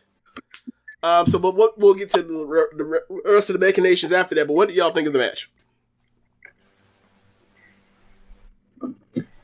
Oh, well, I saw the match with Adam Cole, so I really wasn't surprised by that he did a good job. Mm-hmm. I didn't know, I had never seen Austin Theory wrestle, so it was interesting to see, why is Vince so high on him? I still don't know why Vince is so high on him. He seemed like a generic wrestler to me. I don't know. Look at his physique. Look at how he looks at his face. He's basically like 6'1", 6 foot Randy Orton at 23, 24. I always thought it was Cena, but that works too. That's what somebody was like. They look at his gear. He looks like when Orton first came up.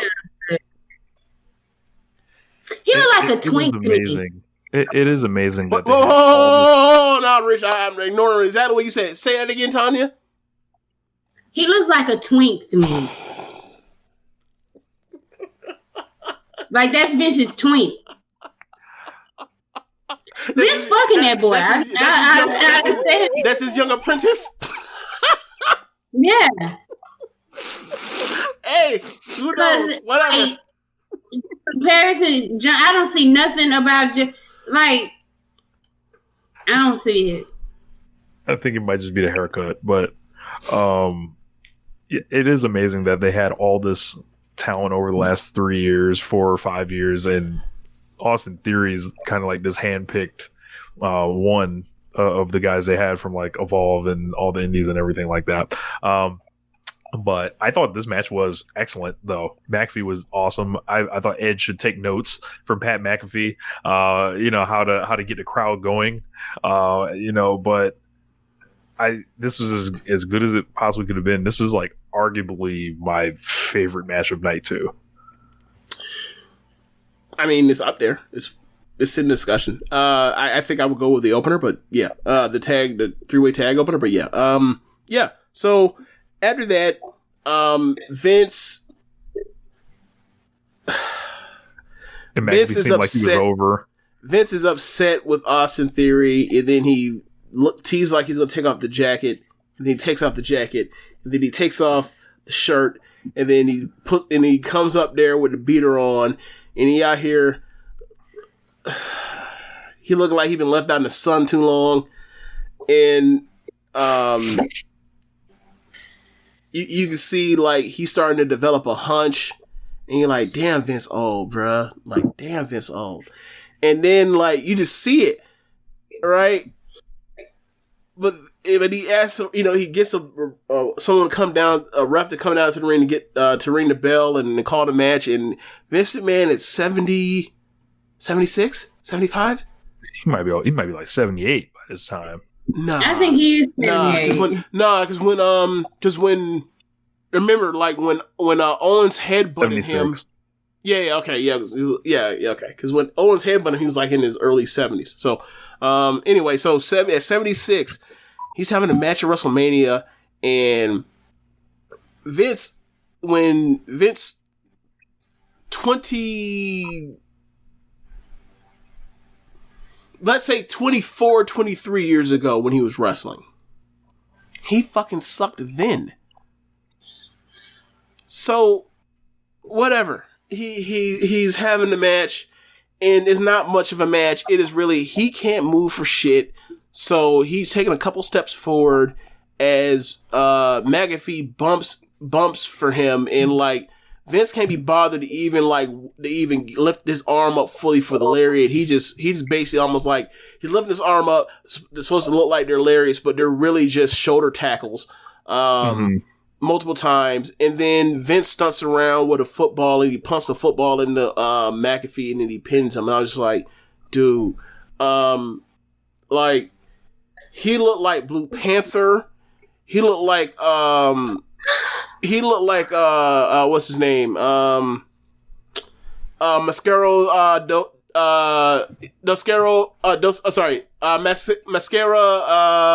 Dorada. No. Mascara Ano Dos Mil, like the year of the Mask 2000. Like he looks like all them old motherfuckers that you would see, like if you watch CMLL on YouTube and you watch them like the 60-year-old, 70-year-old elderly guys, and you watch them like work Arena Mexico on Friday nights in front of tourists every Friday, still to this day. Like you can pull up Blue Panther and watch him like next week, I'm pretty sure, or the next week after that, and be like, damn, that shit's sad. And he's still wrestling. Like Vince is 74, he's a multi-millionaire, maybe even a billionaire still. He's doing this, and it's like, for what? Like, you got a guy over, you beat the guy that got over, and you gotta throw water on him immediately. Yeah, and I understand it's to build heat for the Austin thing, but it's like, you guys could have got heat on him without it being a match, and then had Austin save that dude. And then if he wanted to, Austin could have stunned him, because it was ultimately about fucking Vince anyway. So, instead, after getting the guy over, after paying out the ass for fucking White Stripes music, you beat him because you must bow down and suck the dick of the Attitude Era. Austin comes out. Austin, fucks up Theory. Theory sells the stunner like it was great. Vince knows he was down pattern in the air. Yes, great. Austin, I'm sorry, Vince realized he's fucked. Austin, time to get drunk. Send more beers. Hands like Jerry Rice, Chris Carter, catching them beers. Hands Vince a beer. Everyone knows the starter's coming except for Vince. Vince just drinks the beer. And Austin gives him the lightest kick in the gut. And Vince, I don't know if he forgot how this goes, but he bumped for the stunner off the gut kick. He got up. He's trying to get up. He got up too fast. He lost balance. He had to catch himself on the ropes. Austin's trying to catch him to make sure this old man don't break a hip in the ring. Austin gets him again, and he stuns him. And I thought something broke. I thought something broke in his knees when he the way he bumped on his knees.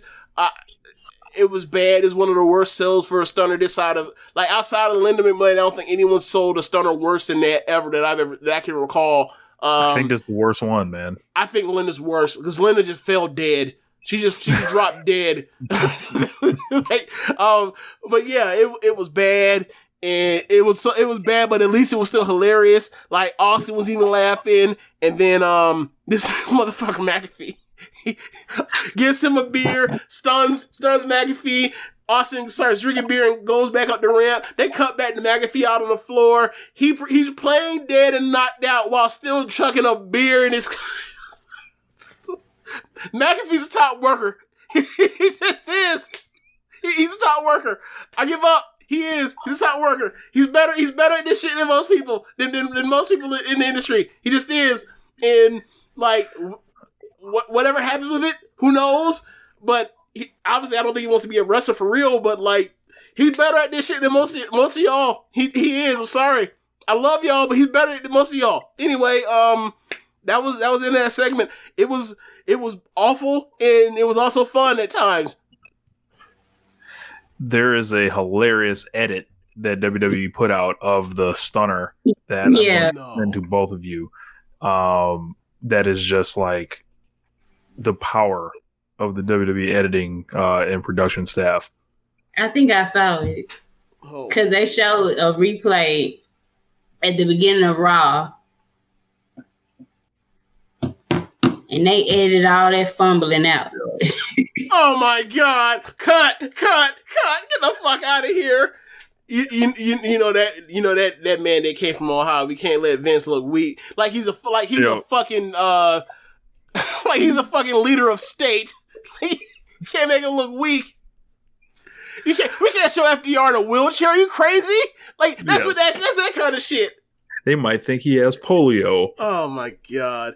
Anyway, all right, enough of the shit. Get to the real stuff. Let's get to it. The main event, the unification match, Brock Lesnar, WWE Champion versus Roman Reigns, WWE Universal Champion.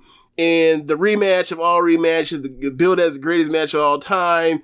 I'm trying to think what other cap shit they came up with to announce this shit as like this all-time match, whatever. It is the two biggest guys in the company wrestling each other. I don't know why they needed to sell it as like, anything else, but whatever. It's branding, it's marketing, whatever. Starts with suplexes from Brock. Roman answers back with a bunch of Superman punches. Brock smiles. I wonder if that was a callback to when Roman was getting the shit beat out of him at WrestleMania 31. I took it as that. I thought it was, but like he didn't. But he didn't get his ass beat. He just smiled one time and let it go, as opposed to like Brock was like Roman was like, that's all you got for like 5 minutes of that match as he's getting pummeled. But whatever. Maybe it was, maybe it wasn't. I don't know, because it happened so fast. Man, it didn't feel like it was in the same, tables turned and same thing. But whatever. Maybe it was. But then I think there was one spear. I'm not going through this whole match. Basically, if you've seen one Roman and Brock match, singles match since WrestleMania 31, it's spamming big moves, spamming finishers. It's a bunch of suplexes, a bunch of Superman punches, a bunch of F5s, a bunch of spears, and you might get a guillotine or a Kimura thrown into for a nice subvert expectations near fall of a submission. We got that with the turning a spear into a Kimura here. Roman sells that he separated his shoulder. Brock gets up after Roman makes the ropes. Roman is damn near crying to not Lesnar, but to Heyman, that like his shoulder separated. And much like when Cody Rhodes got whooped and he could not go no more, he could not take any more lashes, and then Brandy came down and gave him the strength he needed to persevere and survive just a little bit more, gave him a little bit of love. Paul Heyman said, "But you must, my tribal chief, my tribal chief." He basically told him to stand up, and he got his ass up. And he basically ducked some move, I think, and hit a spear on Brock and got him the fuck out of there. And that's more or less the gist of the match. Brock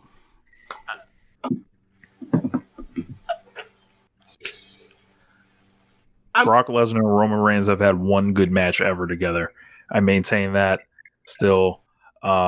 This is the big win that I assume that they've always been chasing. They still couldn't help themselves but to do the rough bump, and they didn't do it in clean fashion. So who knows if that's leaving the door open for another match, which they'll pull out at any time. But I feel like this has to be it. Like, this is the story of the company the last 7 years. finally beats him here in WrestleMania. I don't think that's the story they were telling, but I'll tell myself that story if it'll make them feel better. This isn't really different from, what I heard about their Saudi Arabia match. It was like the same kind of, deal. When WWE and, a lot of the people that champion this is like this storytelling and like these people with like just these supreme, storytelling matches and stuff like that. I'm like, well, what happens like with Brock Lesnar, like when he's just doing his finisher a bunch of times in a row? I was done with this shit 2 years ago when they were doing it with Drew McIntyre and Brock. All Brock was doing was his finishing move and stuff like that.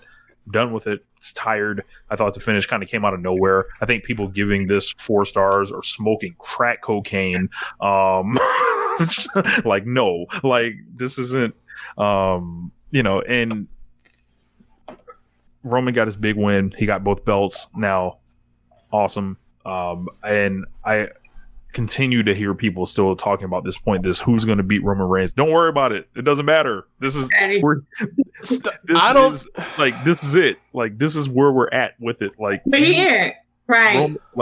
Roman Reigns has the belts, and you stay with him on the ride to the company. That's what they want you to believe this as. You will enjoy it a lot more if you recognize that as such.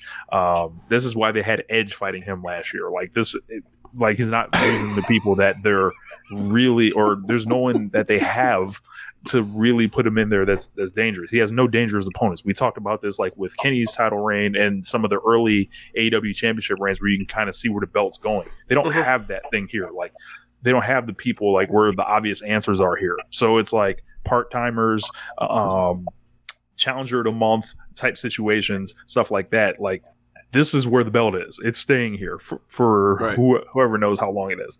But I think Roman's on a bit of a cold streak, I would say, match quality wise, since the Cesaro match, personally for me. And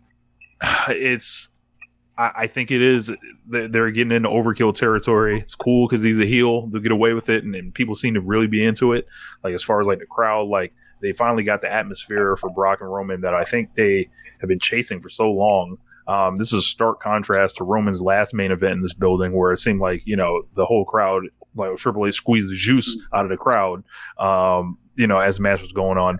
But they finally got that portion of it, I think, to over to a lot of fans. Like, we didn't have to worry about it being hijacked or anything like that, which was like a relief, kind of. And I am ready for the Brock Roman chapter to close. They don't have any new stories. They don't have any new matches, and they've demonstrated this to us at least 5 times at this point. Tonya? Well, okay. What's going on these niggas, Tonya? Listen, I think a lot of Roman in the beginning of his reign, he got more freedom to crash and burn. So if you notice, the opponents, those were people I felt like he was choosing. And then it became successful. Then they saw the numbers. Vince was like, okay, it's my turn. I'm finna take over. Ever since Edge came back, Vince has been putting more and more input. It was Edge, and then it was John Cena. Then as soon as Brock came, I knew, like, until he was done with Brock, that I wasn't going to get my good matches, or I did my good matches, or a continuation of the character. We stuck right here. We from SummerSlam to now. It's just dealing with Brock, and I think the reason why those matches aren't good is because Brock says no to a lot of stuff. That's my opinion. I basically when John Moxley was like, I had all these ideas and Brock said no, and that's been in my head ever since. Because Brock will have some good matches. He had a good match with Daniel Bryan. Because he said yes with AJ Styles. Right. But good match with Finn Balor. Yeah. So, and it's those small guys. Yep. Right. It's a thing about Roman. I don't know what it is about him. Because is it he just say no to certain stuff. Like Roman always got to work under him. Y'all looking each other in the eye. I think it's a little bit of ego. I don't know. But I didn't even watch the whole match. I watched the beginning of it, and then I saw, we going to Suplex City. Mm-hmm. I'll be back in 10 minutes. And then I watched the ending stretch because I don't need this. I've seen this before. I didn't ask for this. I didn't really want Roman to face Brock, but I know Vince has got his agenda. So Vince has got his agenda, hopefully, out of his system. It's as good as it's going to get. That's why when people talking about how bad the match is, please don't say it's bad. Because one of them going to hear it, and they're going to have something to prove, like Undertaker going to keep trying to make it. Just we love it.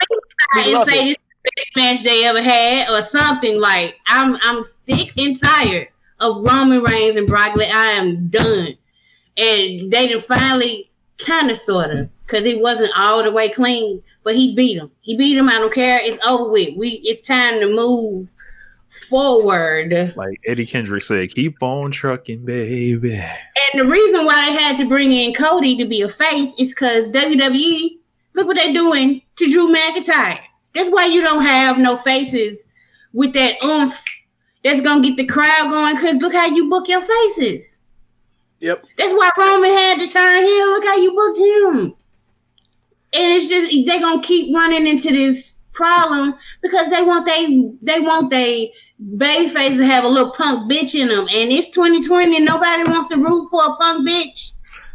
And that's why I think the Roman thing is resonating like with a lot of the audience. Like it's not me. Like I'm not seeing like this all time run personally, but like I would be a fool to deny like looking at the crowd and seeing like people just being into him way more than they have. People that were, I would say, not into Roman, like at all. Like there's been a big switch, like in your ardent, like there are people that were really like, the people who used to give it to Roman Reigns pretty heavy, like when he was a good guy, and meanwhile he was being booked to oblivion. Like I came across, like I ended up sitting here the other night. I'm gonna have to get this clown out of the comments that's in there right now, but he I said WWE evil thing, like, or whatever, and they were going through the story of his whole career, and we're talking about the times he was rejected and all that, and it was like, I feel like there was a certain amount of airbrushing going on. And obviously, like, they went out of their way not to mention Daniel Bryan at any point in this thing, which I feel like, if Bryan was in the company, perhaps they put it in there. I feel like you can't tell the story of Roman Reigns without Daniel Bryan personally. Well, I mean, he's one of the top 3 or 4 feuds in his whole entire career. I think it's his defining feud, but you get my point. It's like,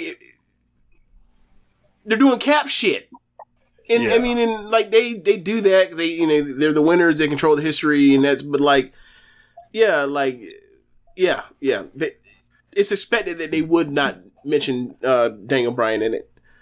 Yeah, and the people that were going after him like kind of hardest on this that whole thing. Like, a lot of these people have like converted and like are telling, like, I'm not an everyday WWE watcher. Like, I pretty much just see the pay-per-views. Some of the matches are underwhelming, and then like I think some of the stuff is tropey. But like the people that are in on it are all in on it. So ride with Roman Reigns, like, and then he like. Him being a smart worker, realized he had to turn too. Like, he wasn't immune from this stuff, and it was like a real crossroads for him. He felt like when he went home in the pandemic, he was like, I couldn't come back doing the same thing. And kind of smart too. It is hard to be a babyface in an empty arena, so why not have some fun? But I'm glad they're presumably done with Brock and Roman, and someone like a Cody is exciting for Roman, because like I think there's a lot of weird factions set to clash on that one, and I actually from afar will kind of enjoy watching the people that say, hey, they should put the belt on Cody, and it would just be hilarious, like, because they were like, oh, you're sticking it to AEW, making them the world champion and stuff like that. I'm like, not really. Like, no one actually would want. Like, I can tell you somebody that didn't want Cody on top of his company, Tony Khan. So, like, it's like it's a little bit of be careful what you wish for syndrome there. So, you know, I wish the match was better, but it is what it is. I wasn't into night 2 as much as I was in night 1. I think that night 1 was more up my alley as a wrestling fan. Night 2 was kind of like the business end of all the stuff they want to do, their aspirations to just be free to do whatever. But yeah.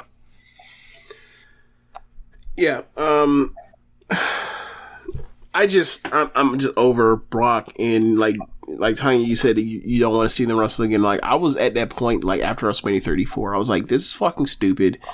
Oh, I definitely was too. Yeah, I every time they get together, I'm just like, you guys couldn't figure out nobody else, huh? Nobody else. Like, you don't think it would be useful to like use a Brock Lesnar and a Roman Reigns with other guys to fill out your card? No, put them back together again. Okay, gotcha. Great, fantastic. I never want to see them ever wrestle again. Like, their matches are just they're just spam. They're just spam bots. Like, they're just spamming the same moves over and over again. And like the first 1 or 2 times when you realize what's going on, before you realize what's going on, like, it can be fun. But after you've seen it so many times, just like, all right, like, this is like, it's one thing when you're having you're firebombing. It's another thing when it's like, oh, okay, like, it's just completely devoid of. Like, everyone else not selling, not storytelling, not, you know, putting matches together, like, you know, all that stuff. We talk about that, but for Brock, it's okay. For Roman, it's okay. And it's like, I mean, in a way, yeah, but it's just more like, it was one thing when Brock was out here, you know, throwing people on their necks and head and shoulders, like. Brock, I mean, I'm not saying that, you know, after what happened to Bobby Lashley, maybe you should just like get that shit out your repertoire, but like he's through these super safe suplexes throughout the whole entire match. It's like, oh, so like instead of bringing Brock Lesnar, you decided to be carrying Cross. Okay, thanks. Awesome. All right.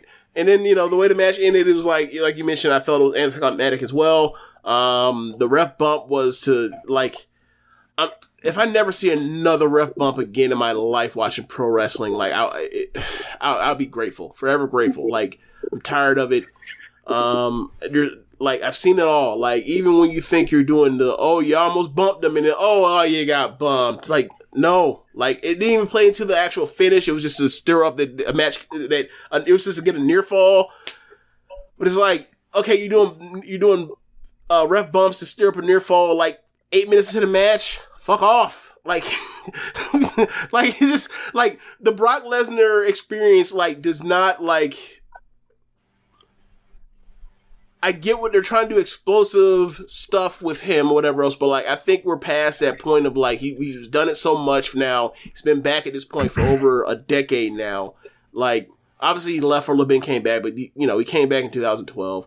Like, he's been back for a decade now. Like, we've seen every match he's going to do. Like, at this point, unless he's going to face other small guys and have he suplexes people around and then they fight back from underneath and you see what kind of heart the smaller dude has, there's really no story for him to tell. Like, the match with Lashley wasn't fun. This match wasn't fun. Like, what was his last match with the big guy that was fun? Like the 3-way of 2008, or sorry, the 4-way of SummerSlam 2018 with Samoa Joe and Roman and Strowman. Maybe that last match. I think that was 2017. Yeah, you're right. That was 17. Yeah, 17, not 18, 17. Like, we're past the point now. Like, unless he's gonna fight small dudes and basically make his pay off of that, which he could absolutely do for the rest of his days. Like, I don't really see him. I really don't want to see him wrestle 240 plus pound dudes no more. Just don't. I understand it's Vince's, you know, big wrestling circus and he likes big sweaty men, but the matches aren't good. Yeah, and I just think the returns have been diminished at this point. So, it's not a bad idea for Brock to go home for a while. Yeah, so, put McAfee in there with Brock. Fuck, shit, why not? He'll bump around for him. Yeah. Put him in there with Edge. Edge can introduce him to a new style. My God.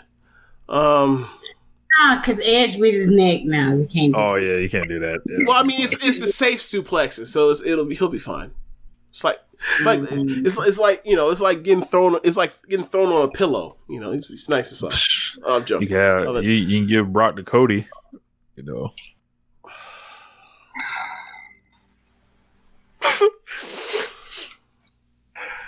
You know what's gonna happen in that match, right? Inform me. We're gonna find out that Brock is gonna have to. We're gonna find out that like Cody is gonna pay like a $250,000 fine because he blazed against Brock. There is no way that Cody will have a match with Brock where he does not blade, even though he's told you cannot blade. He'll tell Brock the hard way him. He's like, "We're gonna get this blood tonight." I don't think you're gonna get it tonight. But yeah, that was WrestleMania, y'all. Yeah, it was WrestleMania. Night 1 was really good. Night 2, that second half is a doozy. I know I have not slept at all in the last 48 hours, but still, that was a doozy going through that night too, getting through all that.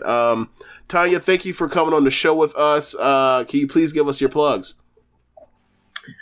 Just follow me at the Witch Militia on Twitter. That's all. Okay. We appreciate you coming on once again. Always great to have you on. Usually there's some memorable moments. So we got you in video form this time. So I might have to chop some of these up and meme this stuff up. So make sure to chop up the us saying goodbye to Coach K. You make sure to chop that up and give it to the people. They want to see it. They want to see it. I'll see what I can do on that end. Yeah. They want to see it. Maybe I'll just lose the file, That's fine. I got the podcast audio. So thanks for listening, y'all. Be sure to rate some of our app you're using to listen to this with. And if you're watching from the stream, hit us up with the bits. If not, if you're listening to the podcast, go to our website and drop us off a donation. And listen to other shows on the network. Besides One Nation Radio, you have Keepin It Strong Style, the Ricky Clive Wrestling Show, Grown Men Watch This Shit, the Great Consequences Podcast, 8-Bit Suplex, All Things Elite, Great Match Generator, and AEW Match Guide. Thanks for listening, y'all. Later.